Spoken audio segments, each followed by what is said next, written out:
nih, sapa-sapa bareng Kak Arif. Nah, kali ini kita edisi pertama gitu ya. Sebelumnya kenalin dulu, saya Elva dari BEM Rema UPI.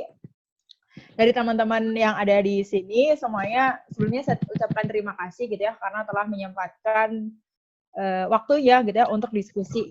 Karena melihat kondisi bangsa ini sebenarnya sangat tidak baik-baik aja, dan ternyata saya semakin percaya bahwa pemuda ini banyak yang aware, banyak yang masih peduli tentang untuk mengambil solusi bareng-bareng gitu ya, perihal konflik-konflik atau masalah yang ada saat ini.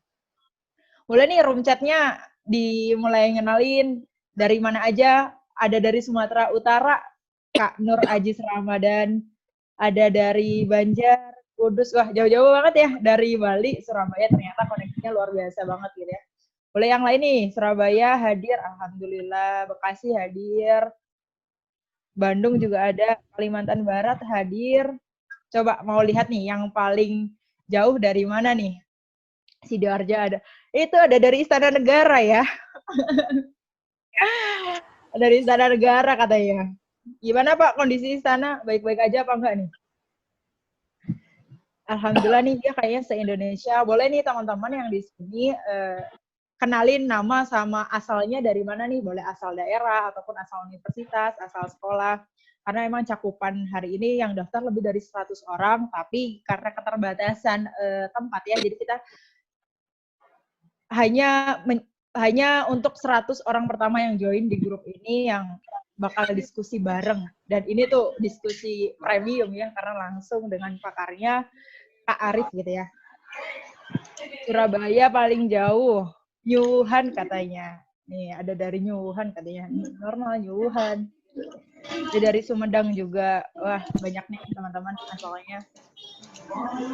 Masa ya, ada di Bali juga ada. Di bawah.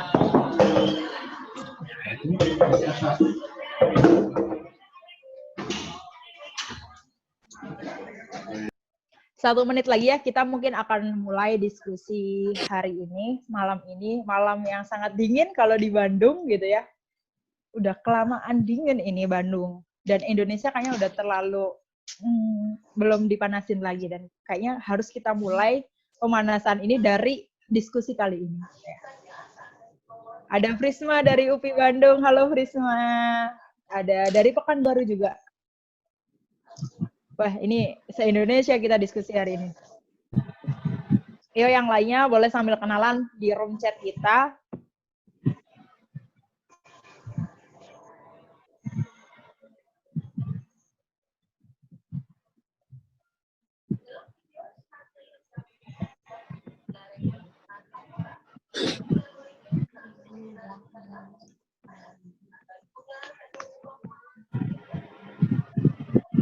Oke, Kak Arif, mungkin saya izin mulai ya Kak ya. Udah bisa dimulai ya Kak ya? Kak Arif? Oke. Suara Kak Arif masih di mute di sana Kak.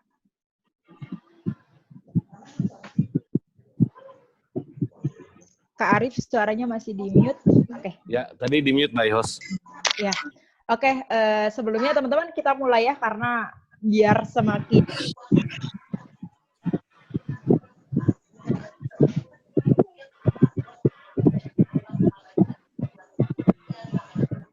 Oke, kita mulai aja diskusi malam ini. Saya buka dulu, bismillahirrahmanirrahim. Assalamualaikum warahmatullahi wabarakatuh. Semoga teman-teman tetap dalam keadaan sehat.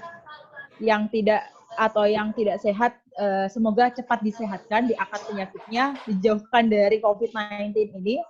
Memang COVID-19 ini sebuah kejutan untuk bangsa kita, di generasi kita ya, angkatan 98 sampai 2000, ini adalah pandemi pertama di saat kita menempuh masa SMA atau kuliah saat ini. Jadi ini benar-benar kejutan, di semua sektor sedang diuji, baik ekonomi, kesehatan, pendidikan, semuanya diuji. Nah, yang paling kerasa dari keadaan ini, selain faktor ekonomi dan kesehatan, ini sektor pendidikan nih. Nah, kenalin juga yang akan mengisi acara ini gitu ya. Saya Elva selaku moderator, dan ada pemateri yang luar biasa, Kak Arif Yagiawan selaku dari perwakilan dari LBHI. Perkenalkan Kak Arif. Ini ada teman-teman dari seluruh Indonesia yang luar biasa sekali antusiasnya, lebih dari 100 orang mendaftar Kak, tapi karena keterbatasan jadi kita 100 orang pertama yang boleh masuk room ini. Dan malam ini kita akan berbicara tentang kebijakan sekolah dan kebijakan kampus di saat pandemi COVID-19. Karena dirasa dari berbagai sudut hukum, analisis, maupun yang lainnya, ini seolah di bidang pendidikan ini menjadi opsi kesekian untuk diselamatkan. Pemerintah ini seolah-olah menyelamatkan kesehatan juga tidak, menyelamatkan di sektor ekonomi juga kok setengah-setengah. Tapi di pendidikan juga seolah-olah tidak diselamatkan, tapi ya makin gini aja gitu ya. Dalam arti ketika diterapkan atau ada kebijakan study from home, malah banyak perkembangan anak, banyak materi yang tidak tersampaikan di rumah, banyak fasilitas yang tidak disiapkan oleh negara, banyak sekali kendala-kendala yang tercatat gitu ya. Dan rasanya wacana SFH ini, meskipun katanya akan ada perpanjangan akademik, ini nggak akan berakhir di bulan ini gitu ya, akan diperpanjang sampai akhir tahun ini. Nah mungkin kita akan berbicara itu nanti lebih dalam dan diskusi sama teman-teman yang lainnya. Mungkin boleh nih saya langsung serahkan ke Kak Arif nih, gimana sih Kak tentang kebijakan di sekolah, di kampus, kebijakan pendidikan tentang pandemi COVID-19. Kepada Kak Arif, saya persilakan. Oke, baik. Selamat malam kawan-kawan sekalian. Mungkin sebelum bicara ke sekolah gitu, saya pengen bilang bahwa nampaknya pemerintah juga tidak siap gitu menanggulangi COVID ini. Ketidaksiapan itu nampak dari awal ketika pandemi itu masuk ke Indonesia. Saya rasa ketika pandemi sudah mendekat gitu, udah masuk ke daerah beberapa tetangga kita seperti Singapura, Thailand, Filipina gitu. Seharusnya Indonesia sudah mulai menetapkan atau memutus jalur transportasi paling tidak yang dari luar negeri. Tetapi yang saya ingat malah yang ada bukan seperti itu, malah mengundang pariwisata dengan ada pekan pariwisata dan lain sebagainya. Itu satu hal yang saya rasa di awal nampaknya agak sedikit memandang sebelah mata. Yang kedua, terlalu banyak pandangan-pandangan yang tidak berdasarkan kepada sains ya. Katanya COVID bisa hilang karena kita makan nasi kucing, COVID bisa hilang karena makan nasi rawon, COVID nggak bisa datang ke Indonesia karena perizinan di Indonesia berbelit-belit dan lain sebagainya. Artinya semua dijadikan bahan bercandaan saja. Situasi seperti itu. Nah hingga akhirnya kemudian terjangannya begitu besar, ada 2 korban di Depok kalau saya nggak salah, di Depok positif, baru kemudian semua panik gitu ya, dan kepanikan itulah yang kemudian menjadikan kebijakan-kebijakan juga serba panik. Yeah. Itu yang pengen saya bilang di awal gitu. Nah sesungguhnya kan Indonesia sendiri melalui presiden lah ya sudah menerapkan satu situasi darurat atau satu situasi darurat kebencanaan, walaupun kebencanaannya kan bukan bencana alam tapi bencana non alam, karena dalam undang-undang kebencanaan salah satu jenis kebencanaan itu kan tidak semuanya bencana alam tapi juga ada bencana non alam. Nah bencana non alam ini diakibatkan karena satu wabah ya yang menyebar. Ya namanya juga pandemi gitu. Kalau pandemi artinya tidak hanya Indonesia tapi juga seluruh dunia kena. Nah, ketika Indonesia menerapkan status darurat, sebenarnya apa yang terjadi gitu? Maka yang terjadi, apakah negara hukum kemudian berhenti bekerja? Jadi kalau saya bicara negara hukum, itu juga akan menyangkut akan beririsan dengan masalah pendidikan. Jadi jangan berpikir kalau saya ngomong negara hukum itu pikirannya selalu melulu bicara masalah hukum, kebijakan, dan lain-lain. Tidak, gitu ya. Nah, karena banyak orang bicara negara hukum itu adalah negara yang berdasarkan pada hukum, betul. Tapi itu adalah pandangan yang sangat sempit, gitu. Ujung-ujungnya memang di situ, hukum dan kebijakan. Tetapi negara hukum itu juga syarat dengan nilai-nilai keadilan, pemenuhan hak, dan juga demokrasi, dan lain sebagainya. Pendidikan posisinya di mana? Pendidikan posisinya di hak warga negara tentu, karena juga di konstitusi memberikan jaminan terhadap hak atas pendidikan bagi seluruh warga negara Indonesia. Nah, ketika pandemi ini datang, kemudian negara hukum seperti apa? Negara hukum tetap harus berjalan, tetapi tentu berjalan sesuai dengan situasi kedaruratan yang ada. Situasi kedaruratannya apa? Situasi kedaruratannya adalah wabah COVID-19, ya. Oleh karena itu, maka negara tetap harus bekerja, negara tetap harus berjalan, mungkin bisa mengabaikan beberapa hal-hal lain, tetapi juga harus fokus terhadap sesuatu yang berkaitan dengan masalah wabah atau COVID-19. Ya. Di antaranya apa? Sederhana saja, kalau bicara masalah wabah, artinya adalah pertama, pemerintah harus bekerja untuk menanggulangi wabah, ya kan? Yang kedua, pemerintah juga harus berusaha untuk mengurangi dampak negatif dari wabah, terutama yang menyangkut dengan hak-hak mendasar warga negara. Itu. Nah, hak-hak mendasar warga negara apa? Di antaranya ada masalah kesehatan, itu jadi hak dasar warga negara, masalah ekonomi dan lain sebagainya, hak atas pekerjaan dan lain-lain. Tetapi kita tahu sampai dengan hari ini sudah lebih dari 2 juta buruh yang di-PHK, dirumahkan, dan lain sebagainya. Kita tahu juga kemudian Corona ini menyadarkan kita betapa rapuhnya sistem ekonomi kita gitu ya, seperti itu. Dan tentu pendidikan menjadi salah satu hak warga negara. Kalau negara memandang pendidikan itu hal yang penting, seharusnya pendidikan itu juga ditanggulangi, ada persoalannya. Itu yang pengen saya jelaskan di awal. Jadi setelah menetapkan kedaruratan, tentu menetapkan skala prioritas. Skala prioritasnya kalau menurut saya 2. Yang pertama, skala prioritasnya adalah penanggulangan wabah, dan yang kedua adalah pemenuhan kebutuhan warga negara selama wabah terjadi. Kenapa? Karena wabahnya unik. Wabah corona atau COVID-19 ini unik. Uniknya kenapa? Pertama gitu ya, penyebarannya kan human to human, dan itu sangat cepat sekali, sehingga kemudian persentuhan antar individu itu menjadi dihindari. Makanya di awal kemudian Jokowi menetapkan sebelum PSBB itu adalah menganjurkan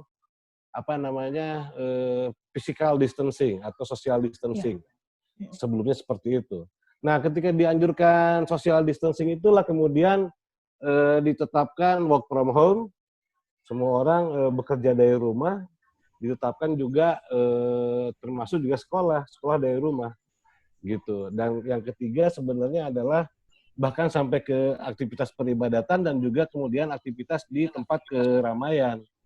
Nah, saya ingat betul waktu itu sifatnya masih anjuran dari Presiden, anjuran untuk social distancing, tetapi yang terjadi itu PSBB, sementara PSBB-nya sendiri belum ditetapkan oleh pemerintah pada waktu itu.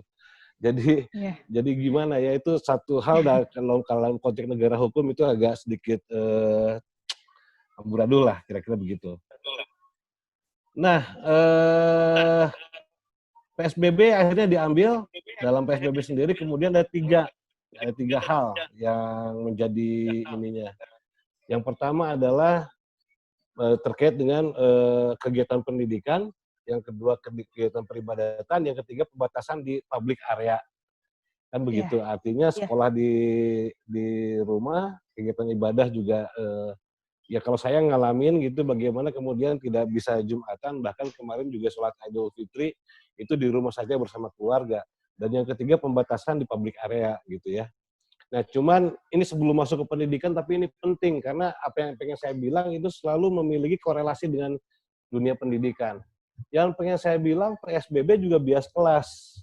Pada saat orang yang memiliki atau katakanlah jauh lebih beruntung, dia punya gaji bulanan, dia pegawai negeri, dan lain sebagainya, dia bisa menyelenggarakan work from home, tetapi juga ada banyak pekerja harian misalnya, atau orang yang kalau dia tidak keluar rumah tidak mendapatkan uang, kayak seperti ojek online dan lain sebagainya, itu justru tidak mendapatkan pekerjaan. Bagaimana dengan kuli-kuli bangunan, bagaimana dengan yang lain-lain, itu kan susah kalau dia tidak keluar, dia tidak ngaduk semen, tidak membangun rumah, maka dia tidak mendapatkan penghasilan. Sementara di masa PSBB seperti ini kan sebenarnya juga orang, ya kecuali kalau orang kaya banget gitu ya, tapi untuk bangun rumah bukan jadi prioritas, kira-kira kan begitu. Iya. Rumah tidak jadi prioritas, dan lain sebagainya tidak jadi prioritas. Nah, artinya apa? Artinya ekonomi juga terdampak, kan begitu. Pertama, PSBB-nya bias kelas, hanya kelompok-kelompok tertentu saja yang bisa menikmati PSBB atau menjalankan PSBB dengan tenang, tapi di sisi lain juga ada yang kemudian tidak bisa menjalankan itu. Nah, sama juga dengan hal pendidikan, kan seperti itu. Teman-teman mungkin merasakan ya, ada yang tidak masalah dengan sekolah atau belajar dari rumah, tapi juga sebagian orang merasakan itu justru masalah dari rumah. Kalau kita bicara statistik kan selalu menggunakan piramida terbalik. Piramida terbalik itu dalam bahasa gamblang yang sederhana kira-kira begini, jumlah orang kaya itu jauh lebih sedikit ketimbang jumlah orang yang miskin. Kurang Kira-kira. mampu. Iya. Iya kan? Nah, jadi kalau dikontekskan dengan tadi yang saya bilang, nampaknya jauh lebih banyak orang yang bisa menikmati PSBB di rumah saja, gitu, yang kelas menengah ke atas, yang dia punya gaji bulanan dan lain sebagainya. Nah, sama juga di dunia pendidikan, sedikit juga orang yang bisa menikmati belajar dari rumah atau belajar jarak jauh, kan begitu, ya kan? Samalah. Sederhananya gini lah, saya di rumah terus udah 3 bulan, kebetulan saya di rumah terus nggak keluar gitu. Pasti juga udah mulai itu persoalan psikologis, persoalan apa dan lain sebagainya. Betul, betul. Karena bagaimanapun juga kan manusia makhluk sosial kan begitu. Terus saya juga kebetulan punya anak gitu. Bayangkan saya ngelihat anak saya PR-nya jadi tambah banyak Nah, dan lain sebagainya gitu ya. Stres. Sementara guru tidak tahu gitu apa yang terjadi dengan anaknya pada saat pendidikannya itu dilangsungkan secara online gitu. Dia tidak ya, pernah nanya guru yang lain ngasih PR apa, ya. ya kan? Artinya juga itu juga satu kesetresan tersendiri sebenarnya buat anak-anak. Kebetulan anak saya masih SMP, ya kan? Ini sebelum masuk ke ini. Yang ketiga jangan salah, ini juga lagi masuk pada saat penerimaan siswa baru PPDB. Iya. PPDB, penerimaan peserta didik baru ya kalau nggak salah singkatannya. Nah, penerimaan PPDB seperti apa saat ini? Yang saya tahu penerimaan PPDB juga online hari ini. Online. Saya masih agak lebih beruntung, misalnya di rumah masih bisa menikmati WiFi, bisa daftar online dan lain sebagainya. Bagaimana dengan orang-orang yang bahkan gitu ya, bahkan kemudian dia tidak familiar dengan daftar online dan itu tidak sedikit gitu. Artinya berapa besar potensi, saya baru bicara potensi karena belum ada peristiwa ya. Iya. Berapa besar potensi orang atau anak tidak bisa melanjutkan sekolah, baik dari jenjang SD ke SMP, SMP ke SMA, ataupun dari SMA ke perguruan tinggi. Gitu. Itu problem yang kalau kata saya juga ini jadinya bias kelas sebenarnya. Nah itu yang seharusnya harus bisa dipecahkan oleh pemerintah kita sebenarnya dalam konteks pendidikan. Jika memandang pendidikan itu sebagai sesuatu hal yang penting, sebagaimana konstitusi bilang bahwa pendidikan merupakan hak dasar dari warga negara, kan begitu. Itu satu poin tuh. Saya nggak tahu lah, mungkin teman-teman juga punya pengalaman bagaimana kemudian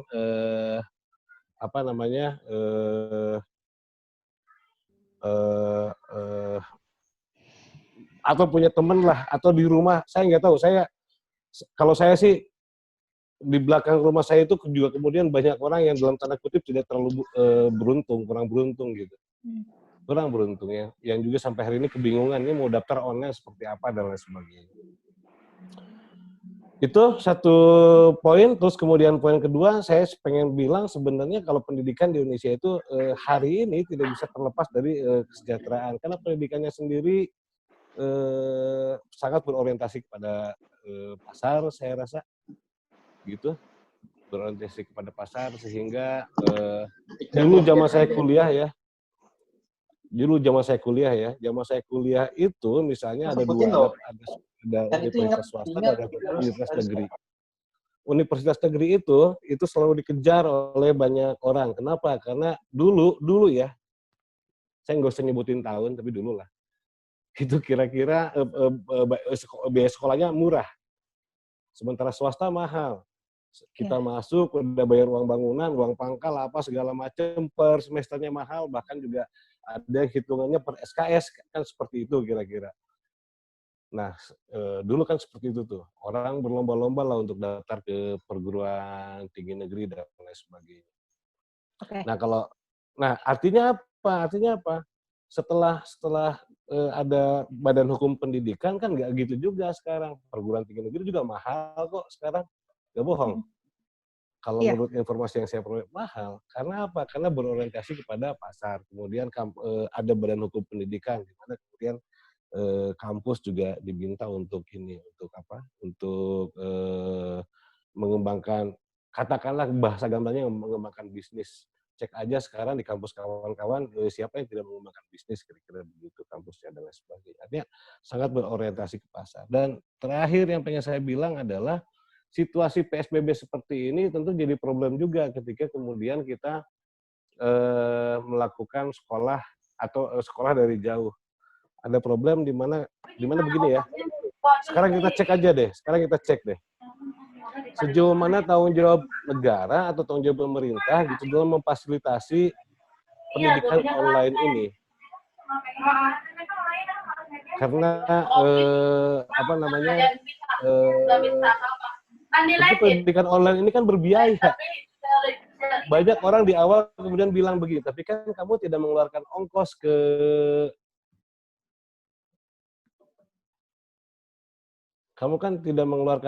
ke kampus dan lain sebagainya. Tapi kan lama-kelamaan kemudian kuota untuk online itu juga lumayan.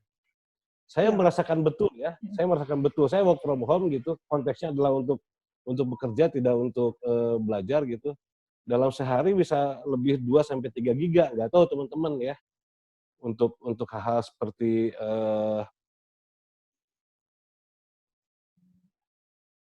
meeting apa dan lain sebagainya gitu. Tentu juga ini jadi satu variabel budget tersendiri. Nah, bagaimana kemudian mengatasinya?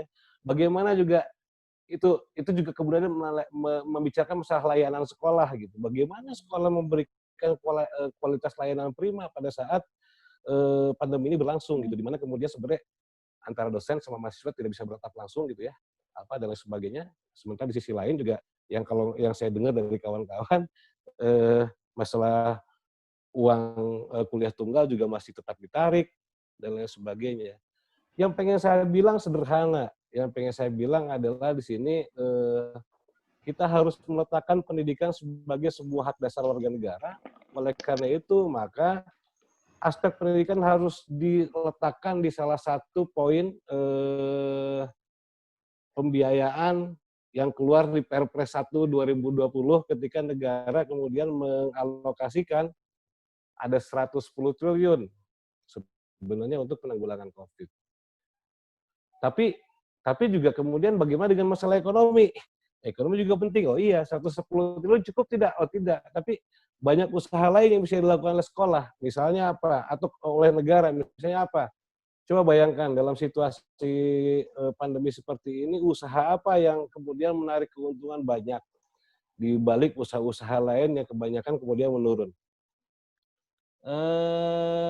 Tentu adalah provider. Bayangkan pada saat pengusaha-pengusaha lain kelabakan gitu ya, kelabakan karena daya beli masyarakat juga berkurang, karena pendapatan berkurang dan lain sebagainya, provider justru meningkat penghasilannya hari ini. Sehingga negara harusnya nekan kepada pengusaha-pengusaha provider itu bekerja sama bagaimana kemudian ada satu entah gimana caranya lah supaya kemudian diberikan kemudahan bagi terutama yang ini. Sebentar.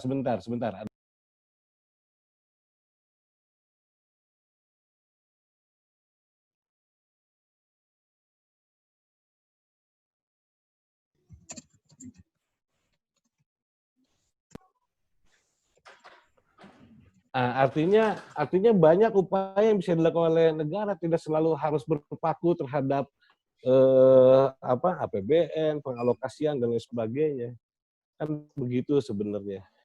Kan pengusaha-pengusaha juga sebenarnya sudah di bail out oleh pemerintah, oleh negara gitu, diberi kemudahan dan lain sebagainya. Makanya ini harus saatnya sebenarnya mereka juga ditagih tanggung jawab sosialnya untuk memberikan kemudahan terhadap kuota-kuota untuk kepentingan pendidikan, bikin program lah apa dan lain sebagainya gitu. Sementara itu sih yang mungkin kita bicarakan. Kalau masalah kebijakan dan lain sebagainya, ya saya pikir hari ini kita harus menyatakan bahwa pendidikan itu menjadi hak dasar warga negara, sehingga itu juga hal yang harus dipenuhi oleh negara pada saat COVID-19 mewabah di negeri kita. Iya. Gitu. Sepakat sih Kak, tadi ya pemaparan yang sangat luar biasa nih. Ketika dari teman-teman kemarin kita sudah menghimpun beberapa pertanyaan nih Kak. Ketika kita disuruh memilih nih ya, menurut Kakak mana sih yang harus dipilih ketika kita harus memprioritaskan ekonomi, kesehatan, dan pendidikan? Yang notabene kita tidak bisa memilih nih, harus memilih yang mana. Nah, menurut Kakak gimana? Ketika pemerintah ini harus memilih atau kita semua harus diprioritaskan, kita sebenarnya harus diprioritaskan ke sektor mana dulu nih? Ekonomi dulu, atau kesehatan diri dan jiwa kita dulu, atau pendidikan yang tadi kata Kakak juga secara konstitusi ini adalah menjadi hak dasar kita semua. Tiga-tiganya penting, bayangkan ya, tiga-tiganya penting, bayangkan kalau kita tidak ngurus ekonomi, kemiskinan semakin banyak, mungkin juga orang tidak meninggal karena COVID, tapi juga meninggal kelaparan, busung lapar, dan lain sebagainya. Bayangkan kalau buat saya, kehilangan satu orang warga negara itu juga merupakan satu kelalaian, karena misalkan tidak ada tanggung jawab negara. Itu satu. Yang kedua, masalah kesehatan juga penting. Kan karena itu tadi, karena kesehatan tentu berkaitan erat dengan bagaimana kemudian seseorang bisa bertahan dan lain sebagainya. Bagaimana wabah tidak berkembang dan lain sebagainya. Pendidikan penting nggak? Penting juga. Nggak, apakah bisa misalkan kita liburkan, kita hilangkan satu tahun ajaran gitu. Karena kan kita nggak pernah tahu COVID-19 ini sampai kapan. Iya. Kalau di Siapa yang ranking bisa Kak, menjawab? kalau di ranking dari sektor ekonomi, kesehatan, pendidikan, seharusnya nih mana sih? Kalau di ranking 1, 2, 3, mana dulu sih yang harus sebenarnya diperjuangkan gitu? Ya begini, itu sama dengan kita bertanya mana ayam dulu, mana telur dulu. Dua-duanya, tiga-tiganya berkaitan. Tiga-tiganya berkaitan kalau menurut saya. Bicara hak warga negara itu kan begini ya, hak asasi manusia itu nanti mungkin pas bagiannya Mas Haris Ashar bisa ngejelasin. Tapi saya curi start di awal. Hak asasi manusia itu ada sifatnya derogable right dan non-derogable right. Derogable right itu adalah hak yang bisa disimpangi gitu ya, dengan tergantung kondisi negara. Mungkin ini yang disebut dengan derogable right. Pendidikan itu termasuk derogable right. Masa dalam masa perang misalnya pendidikan bisa di stop apa dan lain sebagainya gitu ya. Tapi ada sifatnya derogable right. Derogable right itu justru hak-hak yang sifatnya lebih ke sipil politik. Orang nggak bisa dihalang-halangi hak dia untuk beribadah pada kondisi apapun. Dalam kondisi perang sekalipun, orang tidak bisa dia disiksa dalam kondisi perang sekalipun, begitu. Jadi kalau bicara hak atas kesehatan, bicara hak atas pendidikan dan hak atas penghasilan dan lain sebagainya, itu semuanya berada di dalam konteks yang non-derogable right. Meskipun kemudian di antara tiga itu gitu ya, ya karena kan yang non-derogable right, yang non-derogable right itu ya itu hak hidup, hak beragama, ya kan, hak untuk menyatakan menentukan keyakinan, itu kan tidak bisa dihalang, hak untuk tidak disiksa gitu. Tetapi kan masalahnya bukan di situ, masalahnya ya tadi. Jadi kalau saya sih memang kalau dipaksa harus meranking, pasti kemudian yang pertama kita harus lakukan adalah, pertama jangan sampai ada orang kelaparan dulu, yang kedua jangan sampai ada orang meninggal terlebih dahulu. Gitu. Tapi kan masalah pendidikan kan tidak mesti belum bicara pendidikan formal kan, Betul, ya kan? non Gitu. formal juga. Nah, Iya. ketika tadi kita juga mendengar gitu ya statement dari kakak, ketika kita nggak bisa memilih, masyarakat itu tidak boleh memilih, tidak bisa memilih mana dulu ekonomi, mana dulu kesehatan, atau mana dulu pendidikan. Nah, itu dampaknya langsung gitu Kak ke kita.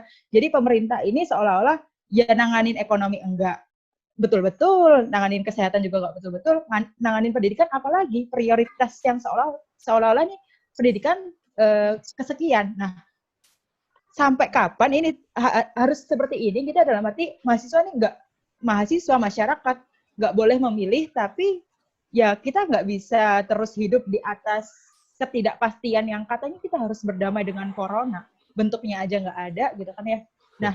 Nah iya itu Kak. Jadi ya ini yang menjadi keresahan kita gitu ya, apalagi kita pemuda-pemuda. Ini dampaknya di sektor non formal seperti PAUD juga psikologi ya Kak. Ya tadi Kakak juga jelaskan tentang psikologi anak tidak bisa, lalu yang di pendidikan dasar menengah pun anak kakak gitu ya, anak Kak Arif yang menjadi korban beban tugas seperti apa, lalu biaya pendidikan yang gimana Kak? Mau masuk SMA lagi PPDB. Iya, Pusing. nah iya. Belum lagi biaya pendidikan yang tetap harus bayar ya Kak ya, anaknya ya? Tetap harus bayar SPP, tapi ya pemerintah seolah-olah tidak terfasilitasi. Nah, masalah pemerataan teknologi nih Kak, di Indonesia nih, kan dari dulu sudah digaung-gaungkan 4.0, tapi saat ini seolah-olah ini menjadi rapid test di bidang pendidikan ya, masalah teknologi. Jadi wilayah mana aja yang bisa dijamin. Nah, ini kondisinya gimana nih Kak, untuk menangani ketika di kota-kota besar seperti kita mungkin masih bisa menggunakan Zoom untuk interaksi, tapi di kota-kota tertinggal itu sekolah bahkan kampus dinonaktifkan dulu. Nah, ini gimana nih Kak, agar semuanya tetap mendapatkan pendidikan yang katanya harus sama dan harus merata? Sebentar, ada yang dari UGM nggak? Kalau ada dari Fakultas Ekonomi, saya itu pernah ngobrol dengan Mas Riawan. Dia salah satu dosen Fakultas Ekonomi dan Bisnis UGM. Saya bilang ke dia ekonomi itu harus diutamakan Mas dalam kondisi seperti ini. Mas Riawan bilang sederhana, kalau ekonomi yang sifatnya sangat makro itu tar dulu. Tapi ekonomi yang menyangkut dengan kebutuhan hidup sehari-hari itu emang harus diutamakan. Karena dalam situasi seperti sekarang ini, yang harus diprioritaskan oleh negara adalah bagaimana supaya korban tidak jatuh. Kalau masalah ekonomi nanti kita bisa bangun ulang. Kira-kira begitu ya. Ekonomi makro nih, dalam konteks makro, bicara masalah fiskal, apalah, dan lain sebagainya, itu bisa dirancang ulang. Yang penting kita selamat dulu nih melalui masa pandemi ini. Kira-kira seperti itu. Jadi kalau tadi gitu, kalau buat saya, kalau situasinya sangat darurat sekali, itu adalah yang menyangkut langsung dengan masalah nyawa dan kehidupan, itu harus diutamakan, saya rasa. Nah, pertanyaan yang barusan, begini, kita sadar nggak sih sekarang bahwa mungkin saja epicentrum penyebaran COVID-19 itu tidak lagi di kota. Mengingat Lebaran kemarin juga banyak kok yang bisa tembus mudik dan lain sebagainya. Bayangkan, saya tinggal di Jakarta, tapi aslinya dari Tasikmalaya. Terus saya iseng-iseng menelepon keluarga saya yang ada di Tasik agak sedikit ke dalam gitu. Waktu itu Menteri Tenaga Kerja mengumumkan ada sekian juta buruh sudah ter-PHK. Saya telepon, karena saya yakin tuh, beberapa orang dari kampung saya itu bekerja di kota jadi buruh dan lain sebagainya. Saya telepon saudara saya di pelosok. Saya tanya bagaimana situasinya di kampung. Ternyata buruh-buruh yang di PHK udah pada mudik semua, udah pergi ke sawah, udah pergi ke hutan dan lain sebagainya. Lebaran juga sama gitu, ya kan? Apalagi kemudian physical distancing, PSBB, ketika Lebaran kelihatannya melemah keketatannya. Karena apa? Orang takut tidak bisa beli baju baru juga, gitu ya. Saya lihat di beberapa kota-kota kecil itu pusat-pusat perbelanjaan justru penuh, bahkan kemarin Tanah Abang juga penuh dan lain sebagainya. Ini jadi problem kalau menurut saya, di mana kemudian bisa saja kemudian ini menjadi gelombang kedua penyebaran COVID-19 di Indonesia. Tetapi orientasi kebijakan kok kayaknya ini mengarah kepada pelonggaran. Ya, Mengarah pada pelonggaran dan lain sebagainya. Kalau kawan khawatir, kita juga khawatir. Nah, kita tuh sekarang lagi mencoba untuk mengkritik tadi sebenarnya, mengkritik masalah pelonggaran dan lain sebagainya. Karena di beberapa daerah udah mulai dilonggarkan. Iya. Nah, bagaimana dengan di desa-desa? Justru saya khawatir karena itu tadi tuh yang saya bilang. Jangan-jangan gitu ya penyebaran COVID-19 itu epicentrumnya sekarang sudah di kalau Jawa Barat misalnya ya, kamu kan orang Bandung. Di Jawa Iya, Kak. Barat misalnya Bandung, mungkin udah melebar tuh ke Cianjur, Iya. ke Ciamis, Tasik, ke Sumedang. Tasik, Sumedang, ya kan, Subang mungkin. Mm-mm. Karena faktor tadi banyak orang mudik dan lain sebagainya. Terus bagaimana dengan kampus-kampus di ya sama gitu. Terus kalau ditanya bagaimana dengan pendidikan dengan kampus-kampus di wilayah yang katakanlah kemudian ada masalah dengan jaringan, yaitu tadi saya bilang artinya pendidikan kita juga bias kelas. Artinya tidak semua orang memiliki kesempatan yang sama gitu. Nah, ketika kita tidak memiliki kesempatan yang sama karena faktor jaringan dan lain sebagainya, ada yang faktor jaringan, ada yang faktor juga masalah kemampuan orang untuk membeli kuota gitu ya, dan lain-lain, ya itu yang harus difasilitasi oleh negara, oleh pemerintah. Kan begitu. Iya, Kak. Kalau memang pemerintah memandang ini sebagai suatu hal yang penting. Caranya seperti apa? Banyaklah caranya. Gitu. Oke. Berarti tadi masih problematika teknologi yang belum merata ya, Kak. Dan nanti Tapi itu adalah begini, menjadi saya mungkin teman-teman sebagian ada yang tahu ya bahwa 4 hari ini juga ada sidang rakyat yang melawan undang-undang minerba itu ya. Iya, ada. Iya, Kak. Saya juga lihat di poster Bung Merah nanti akan ngisi dan lain sebagainya.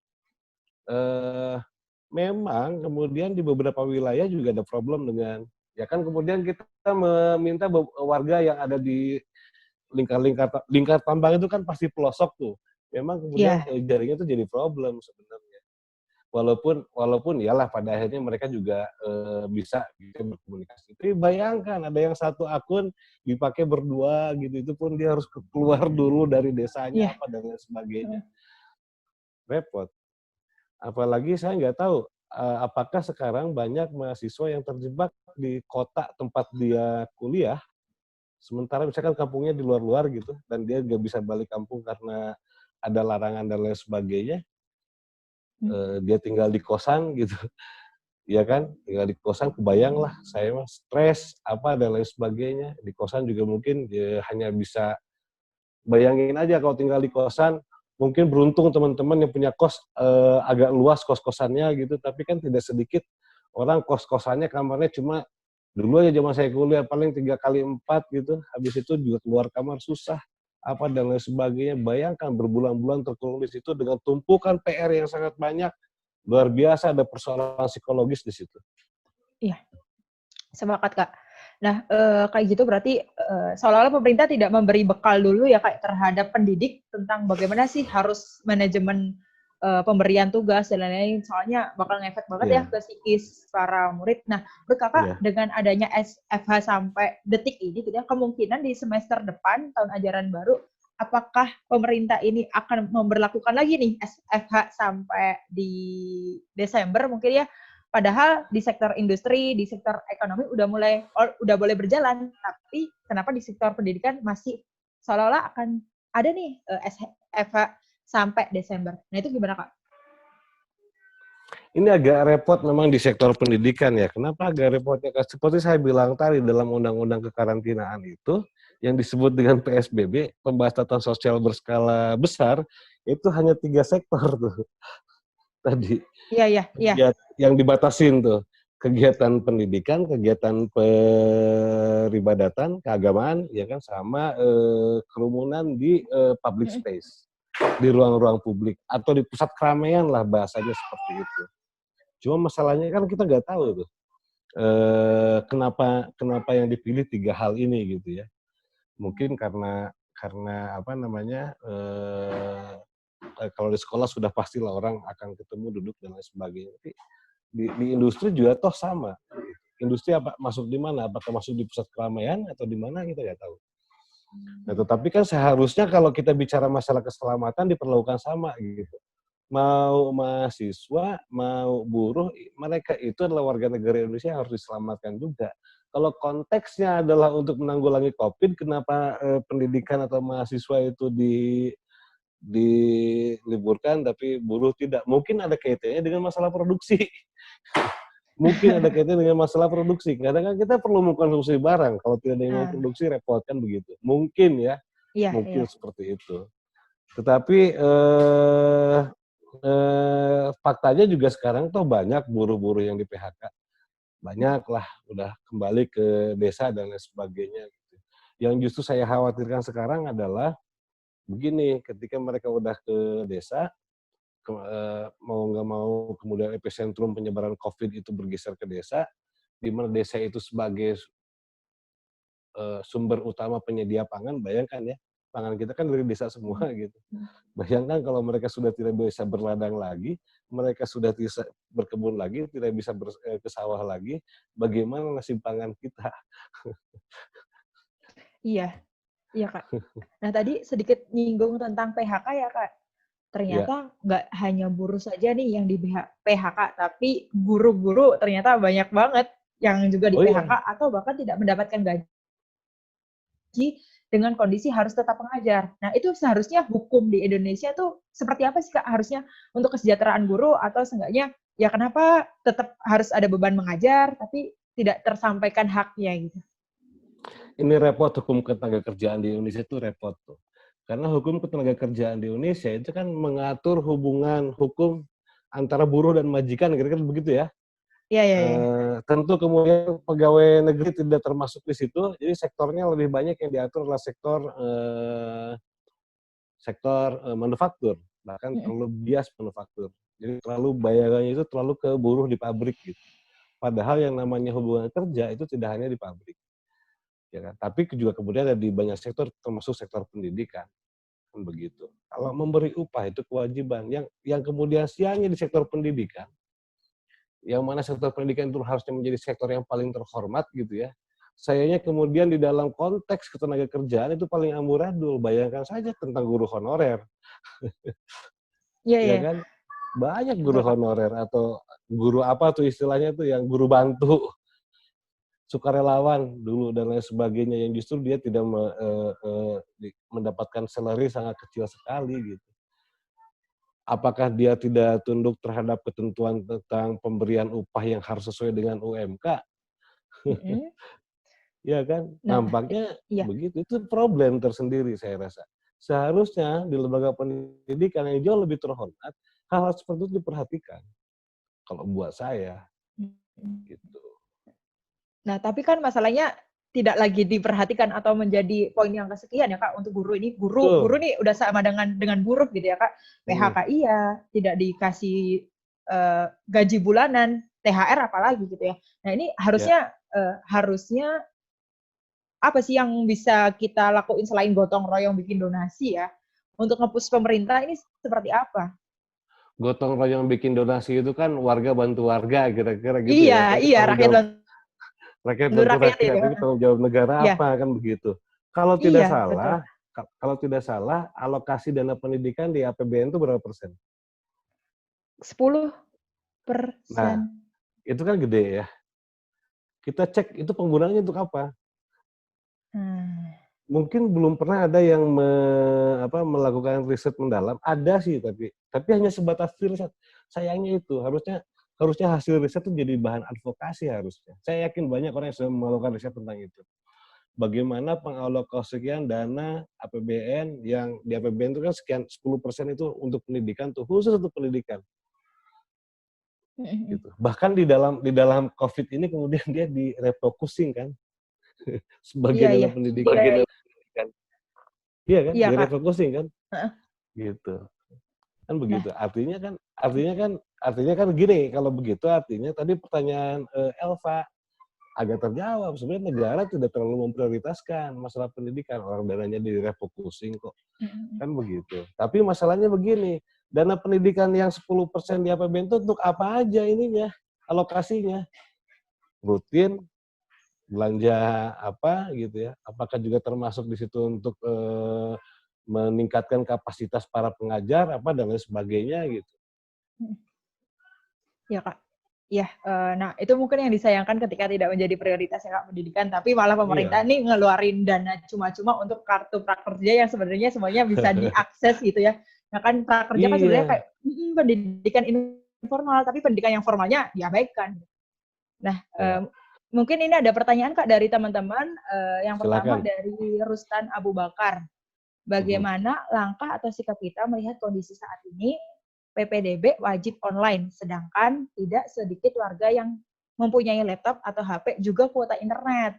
Belum lagi Ya. pelayanan atau promosi PPDB tiap sekolah secara online juga kurang paham banget. Nah, itu gimana Kak? Itu jadi concern sebenarnya. Mhm. Cuma sayang ya, sayang. Kemarin, saya, mencoba untuk ngajak beberapa orang untuk, mendesak sebenarnya, supaya kemudian ada solusi atas hal ini. Ada solusi atas hal ini. Solusinya seperti apa agak repot juga, karena mau serba salah ya, mau nyuruh offline datang, tapi juga dengan standar apa, standar standar atau protokol kesehatan yang tinggi gitu ya, itu bisa diberlakukan. Walaupun juga kemudian kan kita susah banget ya, serius, kita susah banget. Mau Iya. antri nggak pernah bisa antri, apalagi kemudian menerapkan, antrian dengan standar prosedur keamanan yang tinggi. Tetapi masalahnya begitu sih kalau buat saya. Masalahnya ini harus diantisipasi gitu. Saya nggak mau juga agak sedikit ini ya, agak sedikit apa, kayak kemarin misalnya di Bekasi, ini sorry agak-agak sedikit nyimpang. Di Bekasi, di stadion apa tuh yang gede di Bekasi Patriot, Gubernur Jawa Barat, Mhm. Ridwan Kamil, itu menyelenggarakan rapid test massal, termasuk yang Iya. di mana aja itu ada berapa ini saya lihat. Kan kebayang gitu kalau dia tidak bisa menjaga jarak apa dan lain sebagainya, itu kan problem juga. Gini, dia Mhm. dites, katakanlah di situ dia aman gitu, tapi begitu keluar dia papasan sama orang Keluar. yang Heeh.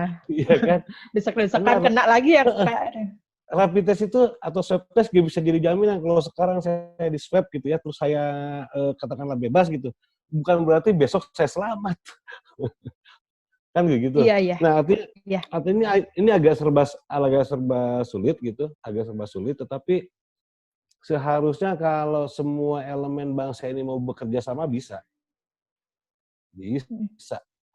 Ketika kemudian Mhm. ketika kemudian mengerahkan pendidikan itu bukan hanya urusan, pendidikan itu tidak hanya urusan, katakanlah orang sekolah, Dikbud, apa dan lain sebagainya. Jadi kalau RT di sebelah tidak ngurusin sekolah gitu, kalau RW tidak ngurusin sekolah. Enggak, kalau kita mau urusin bareng-bareng bisa kok. RT bisa ngedata dulu dengan menerapkan physical distancing. Data, "Lu punya anak mau sekolah nggak?" "Mau." "Oke, bagaimana memfasilitasinya?" Gitu, bisa kok, bisa. Tetapi memang harus ditunjang oleh perangkat-perangkat lain, tidak tidak hanya perangkat dari sektor pendidikan saja. Kan nggak mungkin juga kalau misalkan, dari masing-masing sekolah keliling apa dan lain sebagainya, nggak mungkin. Gitu. Tapi Mhm. kan kalau sekarang hanya diserahkan nih ke saya secara personal, langsung cari sekolah apa dan lain sebagainya gitu. Tapi kalau misalkan kita pakai berjenjang gitu dengan menggunakan data kelurahan, data RT, data RW, data kecamatan gitu, bekerja sama dengan pihak sekolah, bahu-membahu, bisa kok. Saya rasa untuk mengantisipasi tadi, termasuk kesulitan-kesulitan yang, kesulitan-kesulitan, teknis. Misalnya, Mhm. ya kelurahan membantu memfasilitasi internet kayak apa, untuk daftar online dan lain sebagainya, mungkin kok. Sampai sampai gagasan-gagasan yang paling apa ya, tidak masuk akal di zaman seperti ini ya, harusnya bisa dipecahkan gitu. Dalam situasi seperti Oke. sekarang kan yang diharuskan kita, kreatif, Iya. gitu. Oke. Untuk teman-teman yang mau bertanya secara langsung, boleh deh nih biar langsung diungkapin ke Boleh Kak boleh. Arif atau kita diskusi sama teman-teman yang lain juga boleh langsung, raise hand aja atau untuk Ikang Maulana boleh unmute dan nanya langsung nih ke Kak Arif tentang pertanyaan-pertanyaan. Boleh teman-teman yang udah, ada pertanyaan langsung di-unmute aja dan langsung ditanyakan. Kepada Werudi Alexander Seran, saya persilakan. Udah mengangkat tangannya tuh. Boleh di-unmute aja.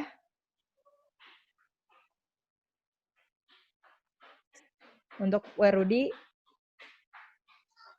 atau teman-teman yang sudah bisa unmute dan sudah menyiapkan pertanyaan atau bahan diskusi lanjutan gitu ya di forum ini, silakan. Halo Bang, boleh nanya Bang? Boleh. Boleh kenalan dulu nih, dari mana nih? Iya. Azmi Bang, dari Tangerang. Wis, siap. Iya, deket nih di Jakarta nih. Iya. Saya mah Bekasi. Ya, Bekasi. Masih Jabodetabek dah Bang. Yoi, siap. Ini Bang, mungkin ada beberapa pertanyaan yang ingin saya tanyakan. Berawal dari, mungkin pertama kita terlalu gagap Bang ya, dan gugup ketika berhadapan dengan COVID-19. Kalau di Jakarta atau di Tangerang, itu ketika tanggal 16 Maret sekolah sudah mulai dirumahkan atau belajar dari rumah, itu seolah-olah antara guru, murid, bahkan wali murid pun mereka seperti seperti kebingungan mau seperti apa proses pelaksanaan pembelajarannya. Jadi menurut saya perlu ada langkah radikal yang harus diambil oleh baik itu stakeholder maupun orang-orang yang ada dalam dunia pendidikan itu sendiri. Mungkin ada saran dari Abang, apa langkah radikal yang harus kita ambil? Karena kalau kita adem ayem seperti ini saja, ya hasilnya kita tidak bisa jadi manusia terdidik dan tercerahkan. Bahkan kita mungkin kita akan masuk bareng-bareng dalam lembah nestapa kebodohan dan kedunguan. Karena yang ditawarkan oleh pemerintah maupun yang lainnya, itu tidak membuat kita terbuka cara pandangnya. Nah, itu yang pertama. Dan yang kedua, karena sekarang terutama mahasiswa dan akademisi yang lainnya banyak di rumah, tentu mereka banyak yang berkontemplasi, Bang, merenung, dan akhirnya jiwa kritisnya ini keluar. Karena yang tadi Abang sampaikan, kenapa mungkin pabrik tetap dibuka itu karena produksi. Nah, mahasiswa kampus atau lembaga pendidikan tentu mereka memproduksi nalar kritis mereka. Tapi sedangkan hari ini kita dihadapkan pada situasi dikala kita sudah dipendam, diisolasi di rumah, tapi gaya nalar kritis kita pun seolah dibungkam. Kita bisa melihat bagaimana situasi di UGM kemarin ketika ada diskusi, terjadi teror. Terjadi juga di Telkom bagaimana mahasiswa itu dipaksa keluar dari mes, ada di UBM, ada di Unpas, bahkan di beberapa universitas lain itu terjadi dinamika tersendiri gitu. Mungkin ada pandangan atau prediksi dari Abang sendiri, apakah kegagapan atau kegugupan pemerintah dalam menangani hal seperti ini disalurkan dalam bentuk menakut-nakuti atau disalurkan dalam bentuk mereka menghantam mereka-mereka yang lebih atau membuat suasana lebih keruh gitu, Bang. Seperti itu saja, Bang, 2 pertanyaan dari saya. Mohon maaf nih, Bang, masih berproses bersama. Ya, terima kasih, Bang. Siap. Oke, langsung aja ya Bang, pertanyaan yang luar biasa gitu ya dari Kang Azmi. Boleh langsung di-share nih Bang, gimana nih tanggapan dari Bang Arif? Iya, padahal DPR bersidang santai aja kan. Iya. DPR bersidang santai aja pada saat semua sedang social distancing, mereka bersidang. Pada saat pandemi mereka bersidang. Kemarin undang-undang penerima disahkan, terus orang-orang bingung, enggak mau demo susah nih gitu ya. Kalau demonya cuma gitu-gitu aja gimana, kagak bakalan jebol. Orang September aja kemarin ya undang-undang KPK tetap aja jebol kan begitu ya. Walaupun yang RKUHP dan lain-lain kemudian di take over ke zaman sekarang. Itu itu mah ungkapan bercanda aja. Tetapi persis seperti yang dibilang tadi gitu. Apakah ini menakut-nakuti atau tidak? Kalau buat saya, ini dari belakang dulu pertanyaannya ya, nih ya.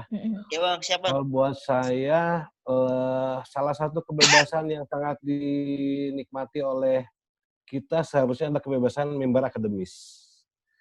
Itu yang saat ini nampaknya agak sedikit terabaikan di zaman-zaman sekarang. Dulu waktu zaman saya kuliah, kebebasan member akademis luar biasa. Member bebas di kampus-kampus itu ya sah-sah aja.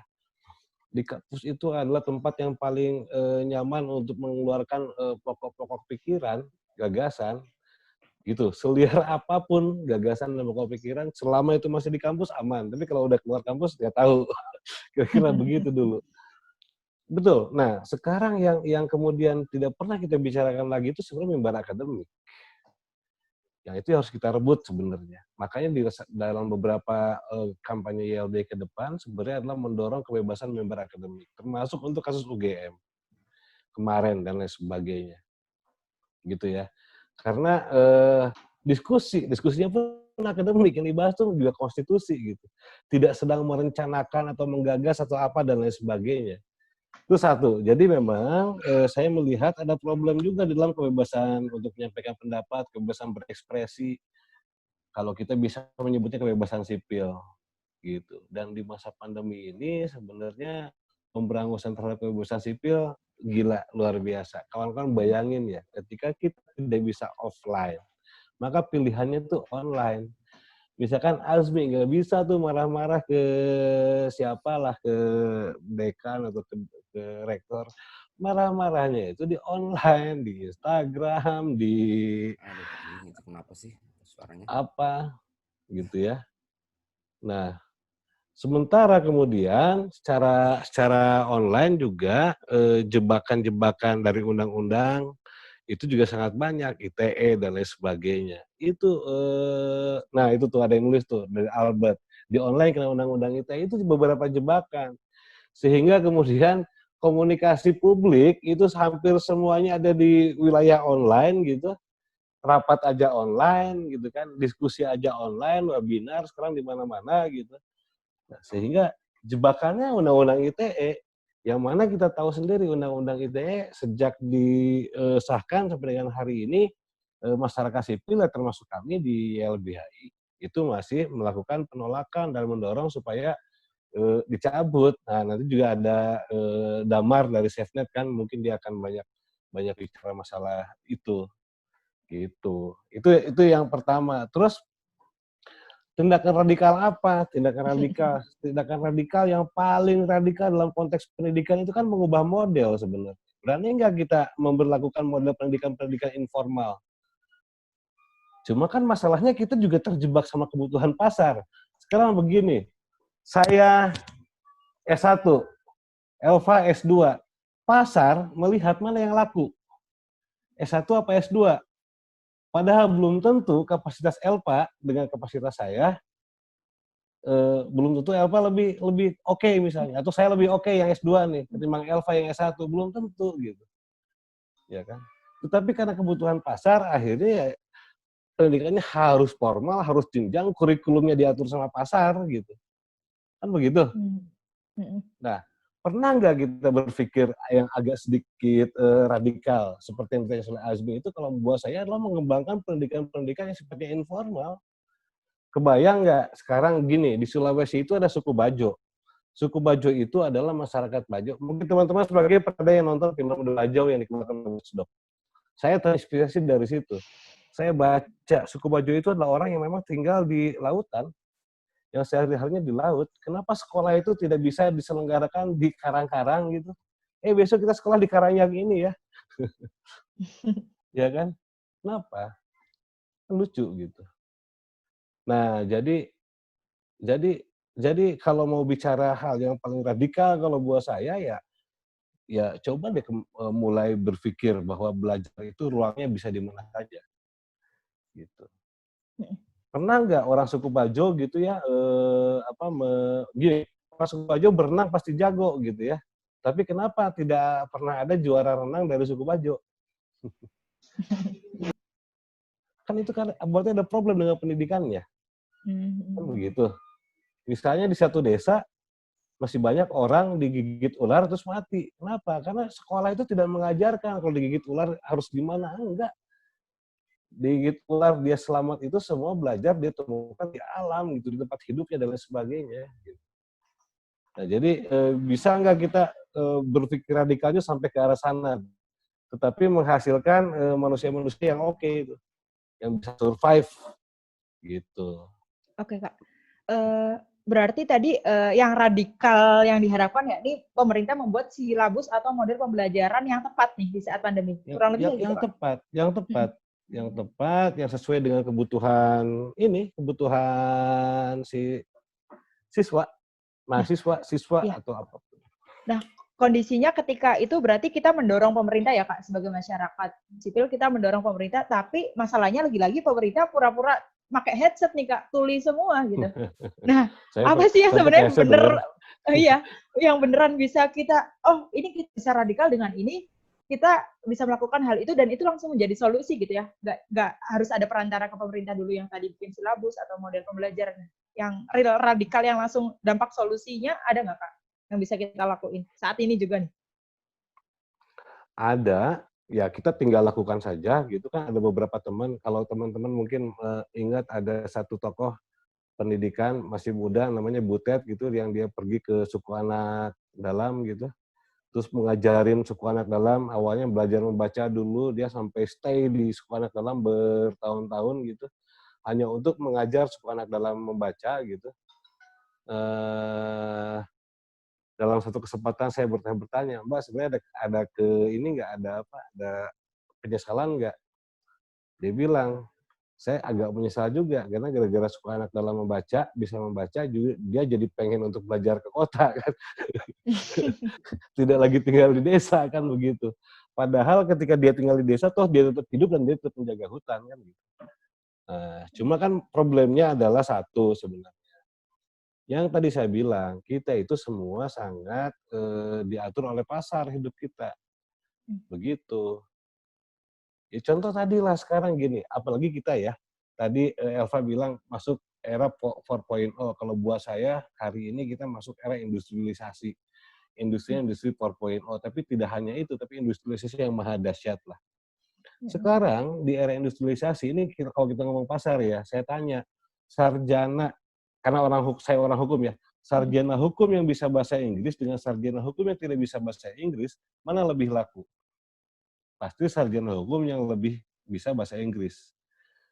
Kan begitu, ketimbang sarjana hukum yang tidak bisa bahasa Inggris. Masalahnya adalah untuk bisa belajar bahasa Inggris sekarang mahal. Ada pasar lagi di situ. Gitu loh, seperti itu. Ya kan? Adalah itu hambatan terbesar kalau buat saya. Kita terlalu tunduk dengan pasar. Dan itu juga harus diinginkan negara, tapi tidak hanya dalam konteks pendidikan saja, banyak dalam banyak hal, termasuk dalam kesehatan juga sekarang. Rumah sakit mahal, apa dan lain sebagainya. Gitu. Jadi kita masih seolah-olah menjadi budak atau korban pemerintah lagi nih, ya Kak ya? Karena harus ngikutin pasar lagi yang skemanya mereka yang buat gitu ya Kak? Ada tulisan di Tempo ya, hampir 50% wakil rakyat itu basicnya pengusaha gitu. Selebihnya ada artis, mungkin selebihnya ada akademisi dan lain sebagainya. Yang pengen saya bilang sederhana begini, kalau pengusaha yang menjadi anggota legislatif, apakah dia bagaimana cara berpikirnya Pak? Pasti cara berpikir bisnis. Nuduh sih, tapi saya meyakini itu. Gitu. Artinya apa? Artinya ya, kalaupun dia punya sekolah, pasti dia berpikir bagaimana caranya supaya dari sekolah ini dia dapat keuntungan. Tidak berpikir bagaimana dari sekolah ini anak-anak Indonesia cerdas. Nah, oleh karena itu berat memang beban kita ini berat memang ke depan. Gitu. Jadi kalau misalkan wakil rakyatnya sudah seperti itu, terus siapa yang bisa kita andalkan? Ya, diri kita sendiri. Masyarakat lah. Makanya saya senang. Ini entah gimana ceritanya, saya pengen luar biasa ini dari berbagai kota, tiba-tiba ada di dalam satu sirkuit pertemuan gitu, diskusi. Dan itu buat saya luar biasa. Gitu. untuk mengorganisir ini. Nah, mungkin dari teman-teman yang lain bisa menanggapi gitu ya. Tadi luar biasa dari Azmi sama Bang Arif gitu ya. Langsung unmute aja kita diskusi. Alvin atau Werudi yang sudah raise hand, boleh langsung lah kita diskusi biar dapet nih apa sih yang harus kita lakuin pasca ini. Udah ngelihat UKT atau SPP tetap dibayarkan tapi fasilitas kita nggak dapet. Terus sekolah digital tapi ya pemerintah nggak siap. Nah, silakan buat teman-teman. Alvin boleh, silakan. Iya. Oke. Ini masih terkait ini ya, pendidikan tinggi. Oke. Ya, kebetulan saya kemarin juga sempat ngobrol dengan dosen. Kita juga banyak ngobrol tentang keadaan keuangan kampus. Kebetulan saya juga di Malang ya. Malang memang banyak kampus begitu. Ada salah satu kampus yang sudah mengaku hampir kolaps sekarang. Karena KBM nggak jalan, tapi ya tetap harus menghidupi karyawan-karyawan di situ beserta para pengajar. Juga mereka karena pembelajarannya juga nggak bisa tatap muka, akhirnya kan untuk mendamaikan suasana harus memberikan potongan-potongan. Sedangkan itu dari awal sudah ada perhitungannya sendiri, sudah mereka hitung untuk tahun ajaran baru, tahun ajaran ini akan habis dana segini gitu. Ternyata karena ini akhirnya ada beberapa pemotongan yang lumayan radikal di situ, sehingga ya banyak yang kemudian ada kampus-kampus yang mengalami kerugian dan hampir kolaps juga ada. Nah, yang saya ingin tanyakan juga sekarang adalah ya tadi juga sempat disinggung juga ya masalah pasar juga. Nah ini kan karena kita sudah mulai membiasakan mau nggak mau harus jarak jauh, sehingga mulai terbentuk di situ kebiasaan baru kita pembelajaran lewat Zoom, online ya, jarak jauh, distance learning. Nah, apakah nanti model pembelajaran seperti ini akan bisa diterima gitu oleh mahasiswa? Karena kan otomatis ini mengurangi pride mereka yang dulu mereka bisa bikin acara ospek gitu. Nah, terus ya hype-nya ada gitu, hype-nya ada kalau di sistemnya konvensional gitu. Nah, ini apakah akan jadi solusi jangka panjang begini kalau kita buat pelajaran yang jarak jauh, distance learning, atau minimal yang blended gitu. Jadi nggak sepenuhnya online, blended ya, campur bisa kolaborasi gitu. Nah, atau memang mau nggak mau karena keadaannya yang seperti ini, karena ya mereka kampus ini juga nggak cuma tentang memberikan ilmu kepada mahasiswa, tapi juga tentang menghidupi orang-orang di dalamnya, termasuk pengajar dan juga para pegawai-pegawainya.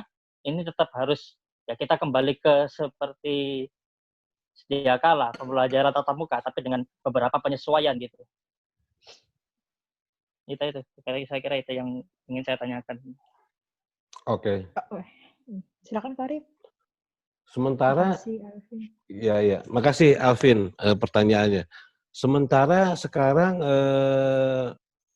pemerintah menyerahkan semua ke rektor-rektor kan? Betul.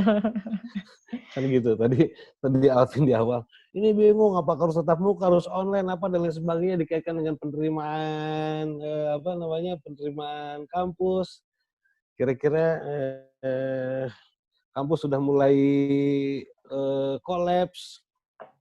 Sementara kemudian pemerintah menyerahkan semua urusannya ini untuk mengambil keputusan ke rektor.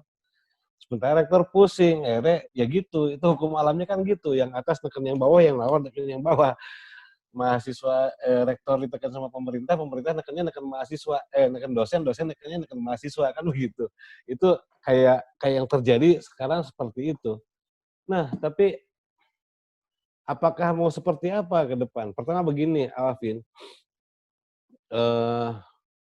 kampus kolaps mungkin saja. Mungkin nanti ada beberapa kampus yang kolaps. Saya ingat betul di awal tahun 2000-an di Jogja gitu, karena dulu saya kuliah di Jogja. Ada beberapa kampus yang kolaps tuh, terutama setelah gempa. Gempa itu tahun 2000 berapa ya? Kampus yang kolaps, yang kemudian dia tidak bisa berdiri lagi. Gitu. Nah, mungkin ini juga, bisa jadi ini juga seperti itu, karena saya meyakini gitu, ini lebih dari sekedar bencana alam biasa. Benar. Tadi kata Elva, nggak kelihat, nggak kerasa, tapi ya kemudian kita semua diatur seperti ini. Itu satu. Mungkin nggak mungkin saja, walaupun juga saya sebagai orang hukum, sebagai lawyer gitu, selalu bicara tuh based on evidence kan. Saya dulu kalau ada perusahaan tidak menggaji buruh, alasannya kolaps, mana laporan auditnya, audit finansialnya kan begitu. Nggak cepat percaya gitu ya. Tapi kalau dibilang mungkin, mungkin saja. Terus apakah new normal life ini akan bertahan? Mungkin kita berbicaranya sekarang karena kebutuhan dulu aja. Apa sih kebutuhan? Karena kan gini, kayak tadi ospek itu kan semuanya keinginan tuh, nggak ada ospek itu kebutuhan tuh nggak ada. Ini tukang ospek semua tuh nggak ada. Tapi patokan kita kan sebenarnya pada kebutuhan. Kebutuhannya apa? Kebutuhannya kan sebenarnya pendidikannya terus berjalan, kan begitu. Yang kedua, kebutuhannya adalah kebutuhan kita tetap sehat gitu. Mungkin selama kurva COVID-19 ini masih belum menurun gitu, kurva masih menanjak, mau nggak mau pilihannya harus seperti ini. Kalau buat saya. Cuma kan masalahnya kebutuhannya harus dipecahkan. Termasuk tadi lah, bagaimana sih menyusun kurikulum di era COVID? Begitu. Masa nggak disusun? Masa nggak ada kurikulum itu? Ya kan? Karena kan COVID ini memberikan perubahan yang sangat luar biasa buat kehidupan kita. Apakah harus tatap muka gitu? Aduh, saya kok masih agak ngeri ya kalau bicara tatap muka pada saat kurva belum turun. Gitu. Jadi kebutuhan, kalau saya sih meletakkannya pada kebutuhan yang paling mendasar. Kebutuhannya kan dua. Pertama adalah kebutuhan untuk memperoleh pendidikan, yang kedua adalah kebutuhan untuk hidup sehat. Artinya dua kebutuhan ini yang harus dijaga. Gitu. Kalau belajar online itu bisa, itu kan online atau tatap muka itu kan hanya cara tuh, ya kan begitu. Nah mungkin ini new normal life yang dibilang Jokowi nih, mungkin salah satunya kan begitu. Nah online itu kan hanya cara. Tapi yang harus kita fokus adalah apakah kebutuhannya terpenuhi atau tidak. Itu sih. Termasuk tentu kemudian ada kebutuhan lain. Kalau online kebutuhannya adalah kuota apa dan lain sebagainya, ya itu yang harus dipecahkan. Kan teman-teman juga kan begitu kan. Sekarang bukan tidak mau online. Artinya dengan situasi pandemi seperti ini ya sudahlah kita nyerah-nyerah aja deh sama situasi. Hayu online. Cuma kan masalahnya adalah, nyokap bokap gua aja udah nggak ada kerjaan nih, kan gitu tuh. Orderannya udah, apalagi yang swasta, apalagi yang wira swasta gitu kan. Apalagi yang pemborong-pemborong, aduh pemborong-pemborong proyek dipospon nih semua gitu. Misalnya gitu kan. Orang tua saya ini lagi dalam kondisi susah gitu, ngasih pulsa juga susah apa dan lain sebagainya. Itu sih, Alvin. Gimana Kak Alvin? Ya. Terima kasih dari jawabannya, masalahnya. Saya juga termasuk ya orang tua saya yang terdampak itu. Pemborong juga kan, jadi hampir semua proyeknya semua cancel kayaknya. Postpone. Iya. Iya postpone. Malah kita cenderung ke cancel mah. Oh gitu. Lagi. Nah. Cancel lebih parah berarti ya, hilang. Parah lagi. Ya itu. Satu pertanyaan lagi ada, bisa sekedar ini jawaban singkat aja Pak. Boleh. Setuju nggak dengan usulan program ini basic income untuk warga negara, khusus untuk selama pandemi? Wah itu masih agak berat saya harus panjang menjawabnya. Nggak bisa instan ya Kak ya? Bisa instan. Masalahnya itu plus minus masalahnya. Gitu. Ya, soalnya kemarin teman saya dari Thailand, dia selama 3 bulan pemerintahnya menerapkan basic income kan, untuk setiap rumah tangga diberikan 5.000 baht per bulan, sekitar 3 juta rupiah. Itu ternyata kan kita lihat perkembangannya lumayan efektif tuh. Kemarin Lebaran mereka sudah bisa kumpul-kumpul seperti biasa. Iya, cuman itu bisa, tetapi tentu harus jelas nih ini rumah tangganya ini kan problem di kita itu tuh. Iya kan? Problem di kita kan gitu. Sekarang gini deh. Waktu kalau mau daftar ke kampus. Orang ditanya berapa penghasilan orang tua kamu gitu. Iya kan? Biar masuk atau biar apa dia ngubah-rubah tuh. Ngarang. Yang 1 juta, iya ngarang. Yang 5 juta dibilang 10 juta gitu apa dan lain sebagainya. Nah kan masalahnya banyak yang seperti itu. Selama kemudian ya ada survei yang memadai. Sorry. Kok saya hilang ya? Ada, Kak. Oke. Selama kemudian itu tadi ada survei yang memadai, kan data di kita juga tidak terintegrated. Data kesehatan, data ini ya sepakat aja sih, cuman singkatnya gini deh, bisa nggak kita menyelenggarakannya? Gua nggak yakin. Karena yang bansos pun bantuan nggak nyampe kadang. Iya. Itu yang bansos gitu. Iya. Aduh. Harus dikasih pelajaran kayaknya Kak sekali-kali nih. Iya. Biar aduh. Mentok terus nih kita. Betul. Mungkin itu Kak Alvin gimana? Ya. Oke. Makasih banyak. Makasih Kak Arif untuk dari Kak Alvin tadi. Mungkin dari kawan-kawan yang lainnya nih atau tanggapan atau pertanyaan lagi atau diskusi aja deh kita biar beberapa arah gitu ya, nggak langsung 1-2 orang aja. Silakan yang mau menyatakan pendapatnya atau ikut memprotes atau memantik kemarahan bersama gitu ya. Karena produk dari diskusi ini kita akan ajukan ke Kemendikbud, apa sih hasil diskusi ini, apa yang direkomendasikan untuk pemerintah agar dibuatkan kebijakan di sektor pendidikan nantinya. Nah silakan teman-teman yang lainnya, tadi ada yang raise hand, silakan langsung unmute aja, boleh? Ada lagi?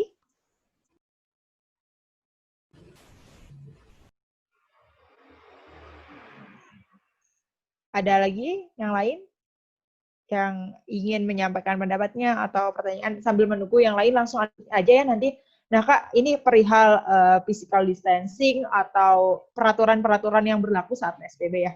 Nah, ada nih sekolah kedinasan, ini ada yang message gitu ya, ada bagaimana dengan kebijakan ataupun seperti yang seharusnya diterapkan di sekolah kedinasan, melihat kegiatan halal bihalal yang sempat viral di salah satu sekolah kedinasan yang dinilai melanggar PSBB. Nah, itu gimana, Kak? Sekolah kedinasan milik pemerintah, tapi melanggar PSBB dengan adanya halal bihalal yang ya adanya kerumunan lah. Gimana tuh, Kak? Ya sama seperti konser. Iya. Tapi nggak diusut jadinya, Kak? Karena punya orang dalam apa gimana nih Kak? Jadi nggak diberesin kasus-kasusnya. Ya problem utama di kita itu kan sebenarnya law enforcement ya, penegakan hukum ya. Penegakan hukum. Seringkali kemudian penegakan hukum itu tidak tepat sasaran gitu ya. Ada beberapa peristiwa seperti itu gitu. Kadang-kadang begini, saya ingat betul ya dulu ya, waktu pertama kita menyelenggarakan social distancing. Di LBH itu termasuk yang keberatan, kemudian orang ditertibkan dengan cara-cara kekerasan, apalagi dengan pendekatan pidana.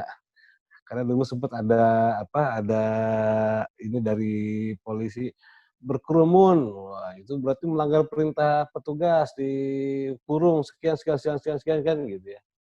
Kan begitu ya. Nah kalau menurut saya begini, berkerumunnya sendiri bukan tindak pidana, tapi yang tidak tepat adalah waktunya, karena ini sedang ada social distancing, physical distancing, atau ini sedang ada wabah COVID-19 gitu. Seharusnya kemudian pemerintah mencari formulasinya apa? Sanksi administratif. Gitu. Nah masalahnya ini kan jadinya sekarang gini, pidana setengah hati, dipilih-pilih, hanya orang-orang tertentu aja yang dipidana gitu ya, yang nongkrong-nongkrong ini aja dipidana gitu, tetapi juga administratif juga enggak gitu. Jadi kalau saya sih berpikirnya, kenapa tidak mencoba untuk mengembangkan sanksi administratif? Dan tentu sanksi administratif itu berjenjang, misalkan begini, ada larangan mudik. Kalau misalnya masih ada orang yang mudik dengan menggunakan bis gitu, yang disanksi jangan cuma penumpangnya aja, pengusaha bisnya juga disanksi. Ya kan gitu ya. Nah ini juga sama nih. Kalau misalnya acara kerumunan yang sangat besar, apakah yang datang aja yang disanksi? Ya enggak, harusnya penyelenggaraan juga disanksi. Gitu. Nah kalau sanksi pidana, kecenderungannya ini semua diarahkan kepada tindakan pidana, kan dikurung apa dan lain sebagainya. Tapi kalau untuk konteks ini, kalau saya secara pribadi dan tentu saja setiap orang bisa berbeda-beda gitu, saya lebih cenderung kepada administratif sanksinya. Bisa jadi pemberlakuan uang paksa, teguran apa dan lain sebagainya. Tapi ya kemudian penerapannya juga harus dilihat dari derajat kesalahannya gitu. Iya. Tentu penyelenggara dengan yang datang beda derajatnya kan begitu. Sama halnya seperti tadi, pengusaha bis dengan penumpang tentu beda ininya. Besaran sanksinya. Tapi saya cenderung yang sepakat dengan pemberlakuan sanksi administratif untuk konteks penanganan COVID.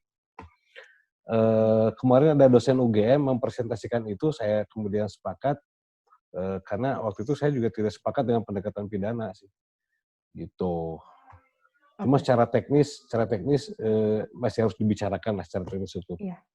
Berarti itu mungkin menjadi solusi atau rekomendasi kebijakan yang sampai ke teknis ya Kak, jika nanti SFH ini berlanjut sampai akhir tahun gitu ya. Dan semoga aja nggak ada kasus-kasus yang hilang nih Kak, mentang-mentang dekat sama yang sana, jadi konser bayar nambah aja nih, bayar pajaknya langsung hilang kasusnya, terus yang sekolah kedinasan jadi juga seolah-olah hilang gitu ya. Nah itu yang lagi kita yang rakyat kecil yang jadi korban, yang dekat sama pihak istana itu makin makmur-makmur aja gitu ya. Nah, mungkin dari yang lain teman-teman silakan ada yang disampaikan atau bertanya langsung. Ini di kolom komentar juga sebenarnya banyak banget pertanyaan nih Kak. Boleh bacain? Boleh ya, dari kolom komentar. Nah ini Kak dari Ikang Maulana tentang UKT Kak.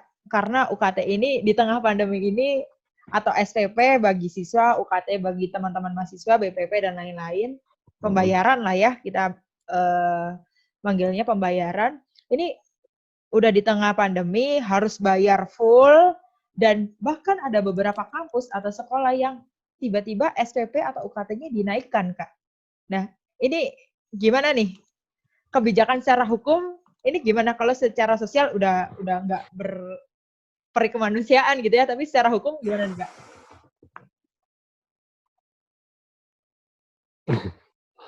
Kalau secara hukum begini, itu tadi sebenarnya, kan hukum itu juga ada yang sifatnya prinsip, tapi ada yang sifatnya juga kemudian sampai ke mengatur hal teknis detail gitu ya, juklak juknis gitu ya. Nah kalau yang tadi kan di awal saya bilang gitu, bahwa pendidikan ini pasti akan selalu berhubungan erat dengan masalah kesejahteraan apa dan lain sebagainya. Itu satu. Tentu juga karena kemudian pendidikan ini layanan, maka harus dilihat dulu layanannya bagaimana gitu. Bayangkan aja ketika di masa pandemi ya, layanannya itu katakanlah terbatas. Jadi gini, udah bayar mahal, layanannya cuma sekedar pembelajaran lewat Zoom seperti ini gitu, tapi naik apa dan lain sebagainya. Kalau buat saya, sementara di sisi lain situasinya adalah tadi secara ekonomi semua orang lagi terpukul. Sebenarnya jawaban saya jadinya klise sih. Tapi dalam konteks hak asasi manusia, sebenarnya ini jadi tanggung jawab negara. Harusnya ya, Kak? Harusnya. Ya, negara harus menegur. Harusnya. Makanya kenapa ada Menteri Pendidikan, di situ fungsinya sebenarnya kawan-kawan. mengajukan keberatan, kemudian Menteri Pendidikan melakukan teguran gitu. Ada Dirjen Dikti, kan itu fungsinya sebenarnya. Untuk menjamin bagaimana supaya layanan pendidikan ini bisa terlaksana dengan baik, ya kan, tanpa kemudian memberikan hambatan dan semua orang bisa mendapatkan layanan pendidikan yang baik, kan begitu sebenarnya.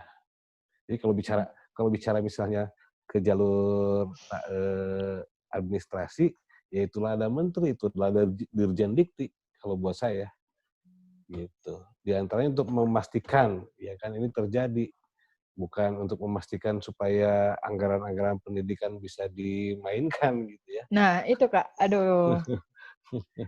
Gitu. Kalau buat saya begitu. Jadi kita terus harus mendesak Dikbud ya Kak, kalau sesuai dengan ranahnya gitu.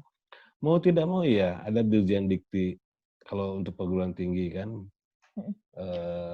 Ada menteri, ada siapapun. Nah, masalahnya nih Kak, ketika kita mendorong Dirjen Dikti atau Dirjen PAUD dan Dikdasmen, mereka pinter nih Kak, seolah-olah ya udah dikembalikan lagi kepada kampus atau sekolah. Nah, itu gimana nih Kak? Kampus sekolah juga kadang nggak semuanya pro terhadap mahasiswa. Untung 1-2 kampus yang udah melibatkan, dan nih ada hashtag internet gratis pun internet kadang nggak dikasih fasilitasnya ke seluruh mahasiswa. Ada, untung UPI cair gitu ya, 1 bulan 100.000 per mahasiswa, tapi nggak semua kampus ternyata gitu ya. Nah itu gimana sih Kak? 1 bulan 100.000 cukup nggak? Enggak lah, jelas enggak. Itu mah ya, uang tutup mulut lah Kak ya, 100.000 tuh. Uang tutup mulut, itu dia gitu. Nah, kalau buat saya begini,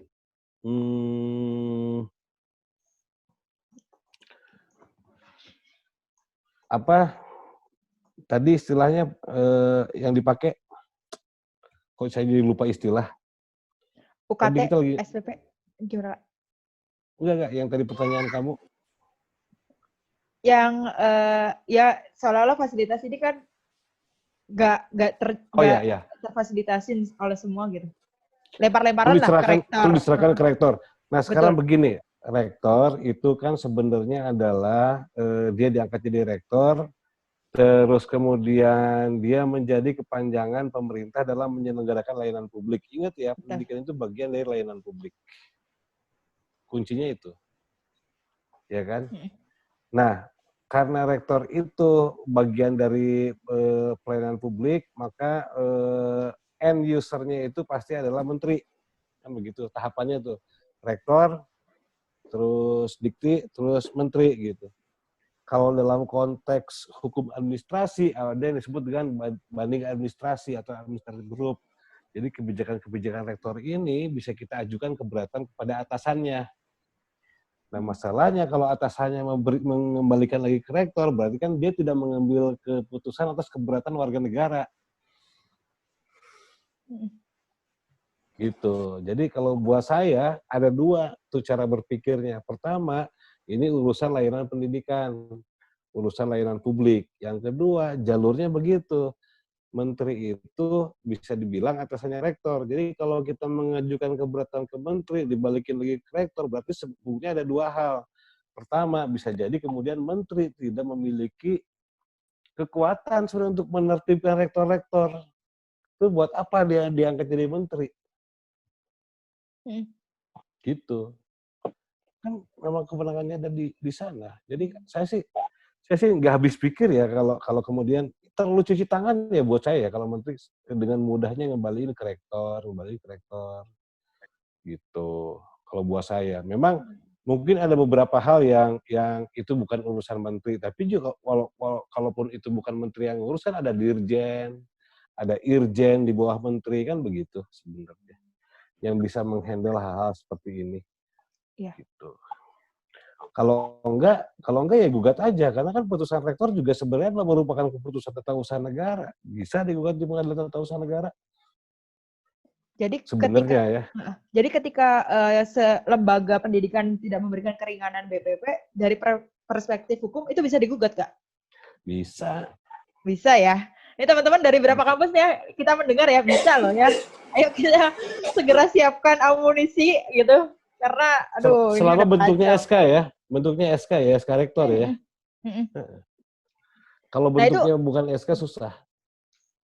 cara kasih tahu kita lah ya Kak. Mumpung ini live juga di YouTube dan Instagram, kayaknya yang lain juga pada nonton. Gimana cara menggugat yang tepat agar kita nggak ya paling ya minimal ya diculik aja gitu ya, tapi nggak sampai hilang dari peradaban gitu kan ya. Karena sekarang mainannya culik gitu ya, diretas. Nah itu gimana sih Kak untuk kita bisa menggugat SK yang keluar, kalau itu udah keluar dan itu bayar full gitu ya di tengah pandemi COVID-19 ini, gimana itu Kak? Stepnya, alur yang bisa kita tempuh. Ada gugatan itu ada banyak macamnya. Ada yang disebut dengan gugatan ke Pengadilan Tata Usaha Negara. Kalau itu dikeluarkan oleh pejabat tata usaha negara. Asumsi sementara dari saya bahwa rektor itu merupakan pejabat tata usaha negara karena dia menjalankan fungsi pelayanan publik, gitu ya. Yang kemudian itu bawahnya menteri. Satu asumsi saya. Nanti itu kita bisa diskusikan lagi. Yang kedua, kalau pilihannya ke Pengadilan Tata Usaha Negara, maka keputusan itu harus memiliki 3 ketentuan. Pertama, dia individual. Individual itu artinya diberlakukan terhadap orang yang jelas. Kalau SK Rektor itu diberlakukan untuk siapa? Untuk seluruh mahasiswa. Oh, berarti individu yang tujuannya ada. Siapa? Mahasiswa. Mahasiswa mana? Mahasiswa di kampus tersebut. Kira-kira begitu ya. Yang kedua, individual. Yang kedua, final. Final itu dalam artian dia memiliki kekuatan hukum. Memiliki kekuatan hukum itu adalah setelah SK ini ditetapkan, diterbitkan, maka dia akan memiliki dampak hukum. Dampak hukumnya apa? Ya berlakulah kebijakannya tadi. Iya kan? Jadi kalau ada SK itu, maka berlakulah tadi masalah UKT yang naik atau apa dan lain sebagainya. Yang ketiga, dia konkret, waktu itu barangnya ada gitu. Jadi kalau dia cuma ngomong nggak bisa tuh dijadikan sebagai keputusan tata usaha negara. Ada barangnya. Kalau dia cuma preskon nggak bisa itu digugat. Ada suratnya ya Kak ya, surat edaran? Iya gitu. Surat edaran atau surat keputusan, karena surat edaran dengan surat keputusan itu juga berbeda gitu ya. Itu coba dicek nanti. Nah, itu bisa. Itu melalui Pengadilan Tata Usaha Negara. Kan begitu. Atau kalau teman-teman melihat ada unsur-unsur perbuatan melawan hukum, bisa diajukan juga ke pengadilan negeri. Gitu, perbuatan melawan hukum. Melawan hukumnya apa? Nah, itu harus dijelaskan dulu. Melawan hukumnya, seperti misalnya tidak ada asas kepatutan dalam situasi pandemi, ya kan, dia menerapkan kebijakan yang tidak, dalam tanda kutip, kebijakan yang tidak cocok gitu ya. Tidak cocoknya di mana harus dijelaskan. Dan kalau 1365 dalam BW itu juga harus ada kerugian, ya kan? Apakah ada kerugian di kawan-kawan gitu. Kerugiannya harus muncul dulu tuh. Harus ada dulu kerugiannya seperti apa. Kalau tidak ada kerugiannya ya tidak bisa. Tapi kalau muncul kerugiannya bisa digugat. Gitu. Oke, berarti kerugian itu bisa karena faktor orang tua di PHK atau pengangguran, itu masuk gak Kak? Enggak, maksudnya kerugian akibat tindakan si rektor tadi. Oke. Kalau Jadi orang tua berarti, di PHK kan itu kerugian dimunculkan di tempat kerja. ya masing-masing Ya kan? individu ya. Berarti. Betul. Okay. Kerugian yang dihasilkan di sini adalah misalnya, gara-gara lu menerapkan kebijakan kayak gini, gue jadi tidak bisa ikut sekolah. Kuliah. Oke. Gitu. Berarti ke hak untuk mendapatkan pendidikannya ya Kak ya? Iya. Oke. Berarti nanti bisa ya dari, gimana? Mau nanya dong, dari panitia. Iya, boleh. Ini kan tadi saya sempat dengar juga masalah asas ketidakpatutan yang tadi dijelaskan. Nah, kebetulan kan kampus Telkom ini itu mengeluarkan kebijakan tentang mahasiswa yang di asrama dan memiliki barang di asrama itu harus mengeluarkannya. Kalau misalnya tidak dikeluarkan dalam 1 bulan, maka barang tersebut akan dibuang. Nah, permasalahannya banyak mahasiswa yang di luar dari Bandung itu sudah kembali ke daerahnya masing-masing, dan sekarang ini masih kondisi PSBB, sedangkan barang-barang tersebut banyak dokumen dan barang-barang berharga. Nah, itu bisa masuk dalam, kita bisa tuntut nggak tuh dari segi pandangan hukumnya, Pak? Ya bisa, apalagi kalau barang-barang berharga itu memiliki nilai ya, nilainya macam-macam, bisa nilai karena misalnya sepatunya mahal gitu, atau bisa misalkan karena ijazah atau piagam atau apa dan lain sebagainya. Artinya berharganya itu harus dijelaskan dulu seperti apa gitu, baik dari sisi harga ataupun dari sisi nilai. Itu satu. Apakah bisa? Bisa, tapi kan alangkah lebih baiknya dinegosiasikan dulu. Kalau memang tidak bisa dinegosiasikan, baru itu bisa dipersoalkan melalui jalur hukum. Gitu. Oke. Bisa itu panitia. Panitia katanya. Oke. Ya, oke. Bisa Nah, diskusikan lebih lanjut lah nanti cacatan. Karena ternyata banyak ya Kak kebijakan-kebijakan yang aduh ini kok mahasiswa disuruh keluar dari asrama, tapi yang kayak tadi yang di Telkom orangnya udah nggak di asrama tapi barang-barangnya disuruh keluar. Ini Telkom University ya? Iya. Yang di yang Bandung? Tadi, Iya, Pak. yang iya bener tuh dari Kak panitia katanya. Banyak kasusnya ya Telkom ya. Terakhir dulu yang masalah buku di razia apa tuh? Iya, buku pembubaran aksi Kamisan. Aduh, Telkom, gila. Banyak banget Telkom ya, gila gimana tuh, itu problem sekali itu. Ya tapi ya sudahlah, nanti kita bisa ini obrolin di lain hal. Udah. Nah itu kan jadi pertanyaan ya Kak, dalam arti di UPI juga sebenarnya ada problem tapi nggak terlalu besar seperti Telkom, dalam arti kayaknya Telkom ini bisa berbuat seperti itu karena punya kewenangan, dia tuh swasta. Nah, ini sebenarnya ada perbedaan secara khusus nggak sih Kak di perspektif hukum tentang perbedaan kampus swasta sama negeri dalam tindakan-tindakan seperti itu gitu ya, yang mencederai lah kebebasan berakademik gitu? Ya, enggak lah. Kebebasan akademik itu kan hak semua orang, mau di swasta ataupun di negeri ya sama kan begitu. Kalau misalnya begini, mau menyalakan mimbar akademik gitu. Terus kalau di Telkom boleh, kalau di UPI nggak boleh gitu. Atau sebaliknya di UPI boleh, di Telkom nggak boleh.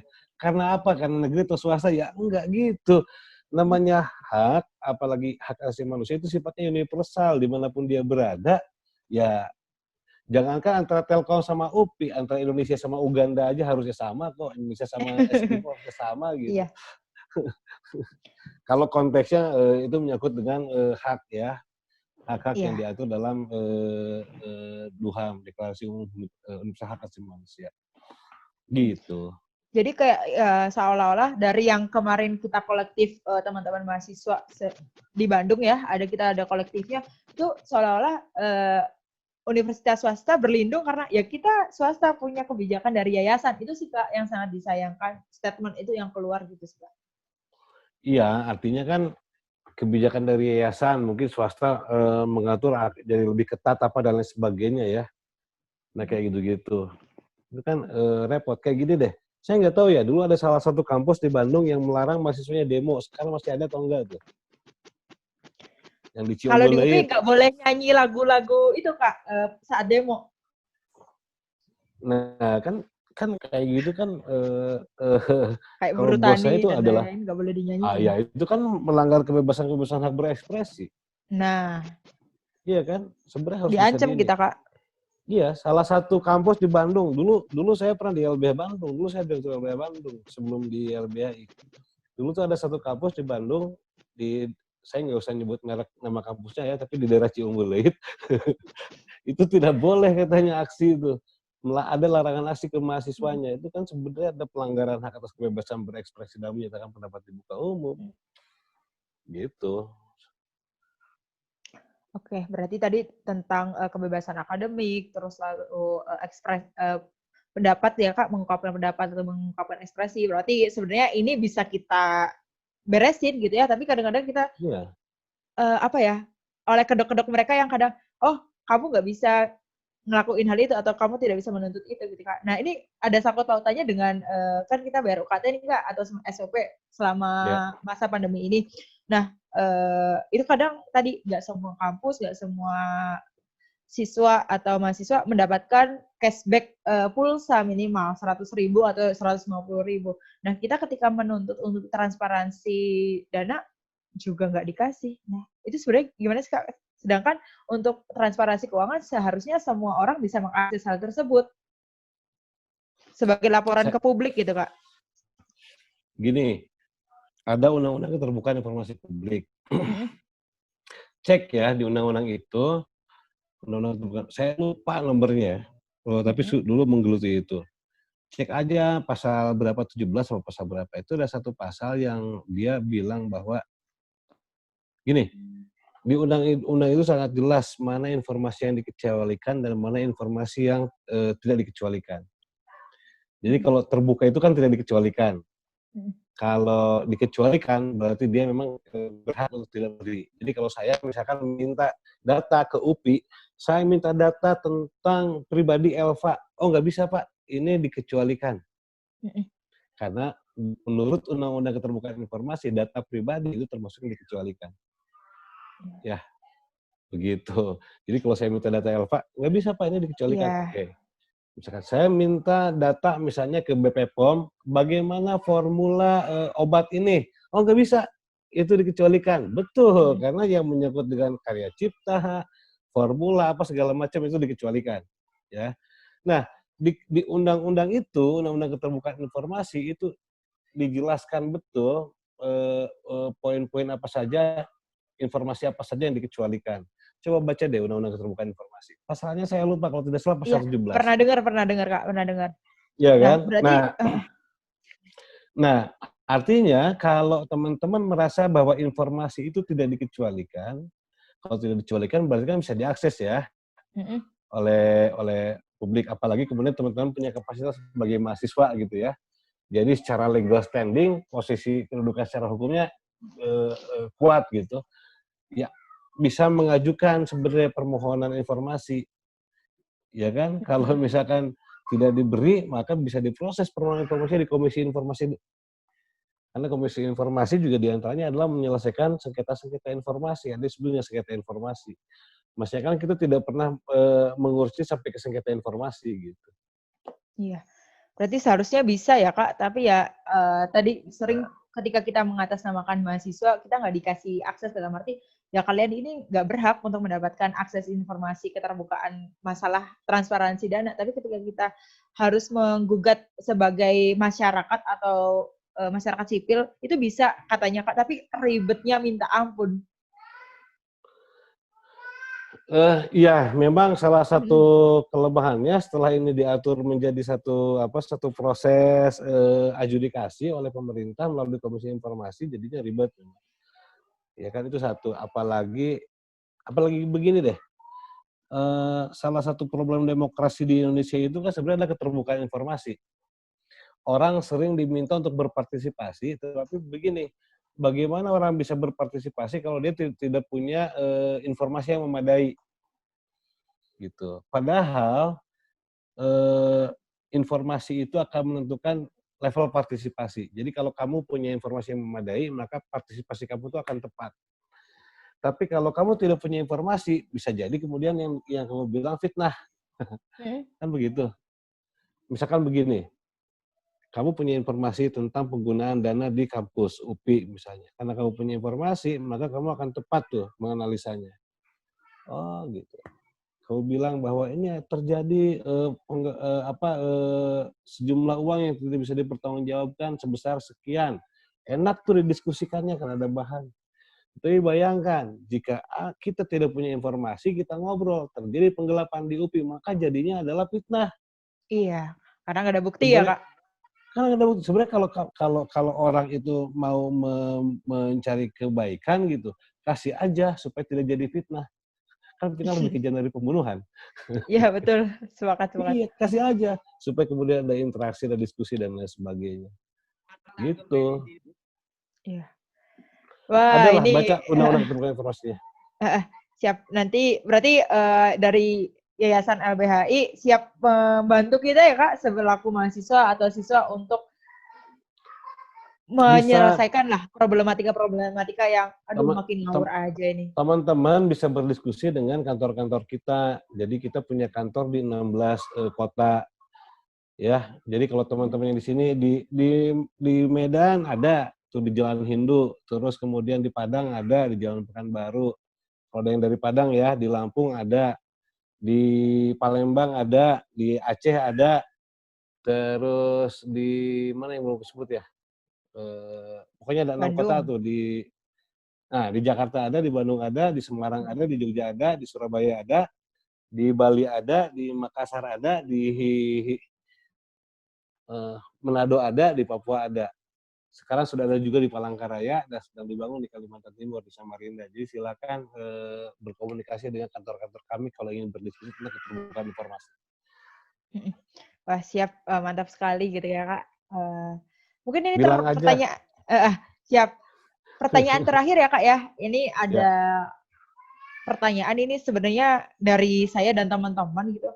Ketika menganalisis siswa dari pendidikan non formal, pendidikan anak usia dini, dasar, menengah, SMP, SMA sampai pendidikan tinggi ketika berjalannya SFH, kemarin kita melakukan survei 1.800 orang, 1.800 responden selama 1 hari, itu mengungkapkan bahwa mereka tertekan secara psikisnya. Nah, dalam arti ketika nanti diperpanjang SFH ini, dengan konteks new normal pendidikan sampai Desember, kemungkinan psikis siswa atau mahasiswa ini akan terganggu, Kak. Nah, itu opsi yang pertama. Opsi yang kedua, ketika kita new normal dalam pendidikan bisa tatap muka lagi, itu juga sebenarnya rawan karena di pendidikan kan menjadi ruang publik yang bisa menyebarkan virus. Ya, dalam arti nanti kita akan herd immunity lah ya, yang wacana yang sedang digaungkan itu. Nah, seharusnya kita memilih yang mana sih, Kak? Ketika dua-duanya ada celah untuk menekan psikis, kasus yang pertama, yang kedua adalah penyebaran virus COVID-19 ini semakin luas gitu. Nah, ini kita harus menyikapinya seperti apa, Kak? Karena keduanya ini nggak ada solusi untuk kesehatan kita. Bedanya kesehatan fisik sama kesehatan mental gitu, Kak. Gimana tuh? Secara hukum. Kalau secara hukum kan sebenarnya tergantung ini pilihan yang diambil oleh negara seperti apa, itu satu. Yang kedua, apakah kemudian ini akan berdampak terhadap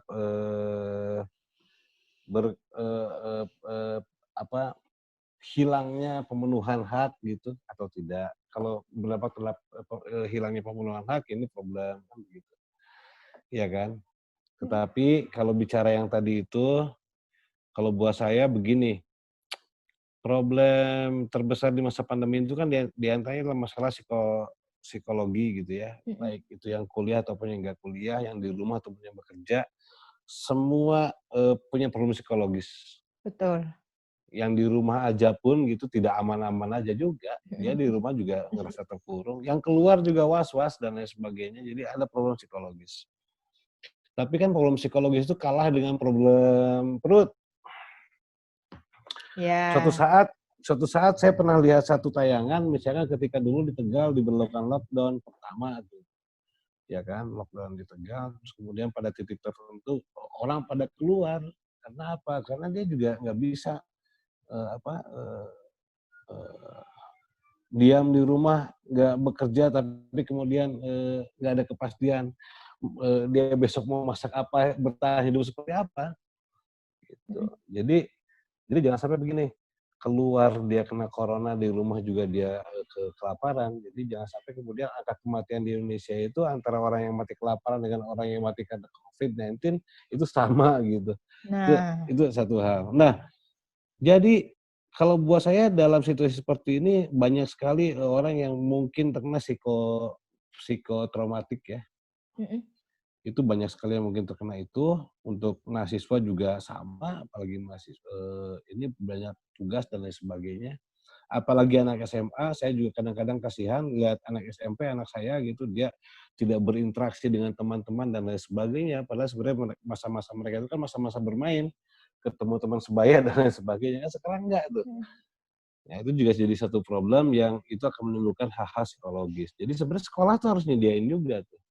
Healing, ya kan, trauma healing, mungkin konseling apa dan lain sebagainya. Entah gimana caranya, tapi kan hal-hal seperti itu harus ada. Oleh karena itu maka yang seperti saya bilang tadi, harusnya kurikulum di masa pandemi ini agak sedikit berbeda dengan kurikulum di masa normal. Gitu. Di antaranya mungkin ada masalah problem healing apa dan lain sebagainya. Yang kedua, bagaimana jika herd immunity semua dipaksa gitu ya? Ya sama juga tuh orang juga. Kadang-kadang mungkin orang malah jadi terpapar sama virus karena jadi gini, ketika herd immunity kalau buat saya dilepas gitu aja, maka yang paling menentukan orang bisa bertahan dan tidak bertahan itu adalah imun seseorang. Dan imun seseorang itu akan juga ditentukan oleh kesejahteraan. Lu kebayang kalau besok dia tidak bingung mau makan apa, ya dia stres. Sementara stres itu adalah pemicu imun gitu. Memicu turunnya imun. Jadi buat saya apa ya? Dua pilihan ini dalam situasi yang tidak siap ya buruk juga sebenarnya. Gitu. Jadi artinya apa? Artinya sangat liberal tuh. Kalau benar loh, kalau misalkan gini, kalau misalkan herd immunity diserahkan kepada masing-masing orang supaya menjaga imunnya. Iya, kita di sini ada PDAM. Gimana dengan teman-teman yang nyuci aja susah, nyuci tangan aja susah? Bagaimana orang yang kerja di kebun, di hutan, di kebun sawit gitu loh, yang kekurangan air, krisis air dan lain sebagainya gitu. Apalagi ini mau masuk musim kemarau. Gitu. Artinya lagi-lagi kemudian ini sangat liberal dan bias kelas. Orang tajir mungkin tingkat stresnya dengan orang miskin beda gitu. Orang miskin cenderung lebih bisa stres. Kalaupun misalkan tidak stres, mungkin dia masokis, menikmati penderitaan, udah bisa menikmati penderitaan, kan nggak fair juga gitu loh. Nggak bisa seperti itu. Kalau kita hidup berkolektif sebagai sebuah bangsa, nggak bisa seperti itu. Kalau buat saya, nggak bisa diserahkan ke masing-masing individu gitu, nggak bisa. Hilang tuh salah satu karakter manusia sebagai makhluk sosial, sebagai makhluk yang saling bersolidaritas, sebagai makhluk kolektif hilang. Kalau kemudian kesehatan dan imunitas diserahkan kepada masing-masing orang. Gitu. Jadi kemungkinan dari dua opsi tadi di sektor pendidikan, mana Kak yang lebih tepat untuk diberlakukan di semester depan gitu ya? Yang dua-duanya, satu menekan psikis, satu lagi menekan herd immunity gitu. Ya, dua-duanya pilihan berat. Tapi kalau mau diambil yang pertama, saran saya sih harus ada kurikulum khusus selama pandemi. Di antaranya mungkin beberapa teman-teman bisa mengusulkan banyak hal, tapi di antaranya adalah ada layanan konseling. Layanan konseling, hotline ya Kak, hotline untuk psikisnya biar tetap sehat gitu ya. Iya, betul. Oke. Kak, mungkin sesi tanya jawabnya dicukupkan dan mungkin kita sudah melewati diskusi yang berat gitu ya malam ini, karena ternyata menguras energi juga membahas di sektor pendidikan, karena banyak yang abai gitu kayak Kak, di sektor pendidikan ini kayak nggak penting deh gitu ya, kesehatan sama ekonomi dulu gitu kan ya. Tapi kan ternyata pas dibedah kok banyak juga permasalahan. Nah, mungkin ada closing statement Kak dari Kak Arif selaku pemateri pada malam hari ini. Saya persilakan Kak. Saya rasa saya akan menitipkan ke pemerintah, negara, pemerintah dalam hal ini harus bertanggung jawab gitu ya, harus harus berupaya sekuat tenaga untuk memecahkan semua persoalan ini.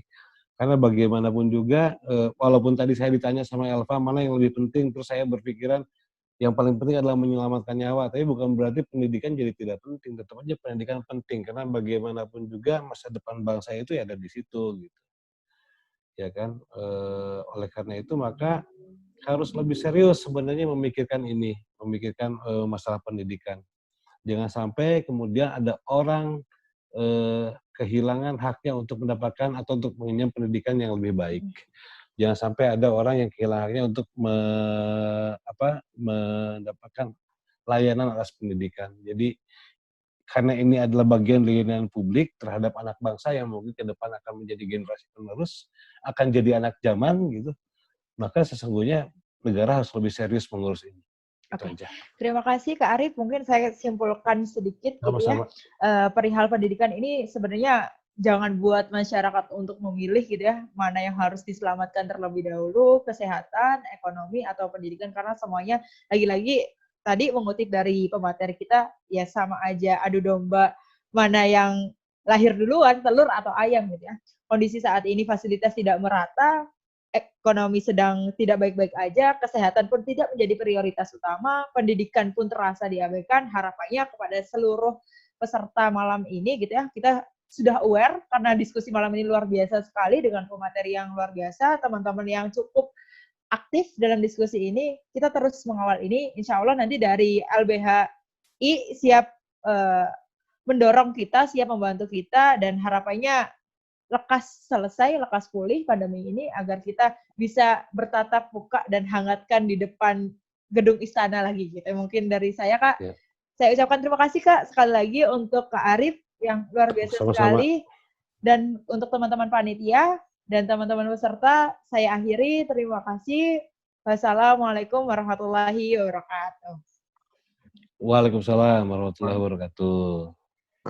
Oke. Oke. Thank you. Saya langsung Boleh Kak. Terima kasih banyak ya Kak Arif. sampai jumpa lagi kawan-kawan. Ya Kak. Terima kasih Pak. Yuk. Terima kasih Yuk. Kak.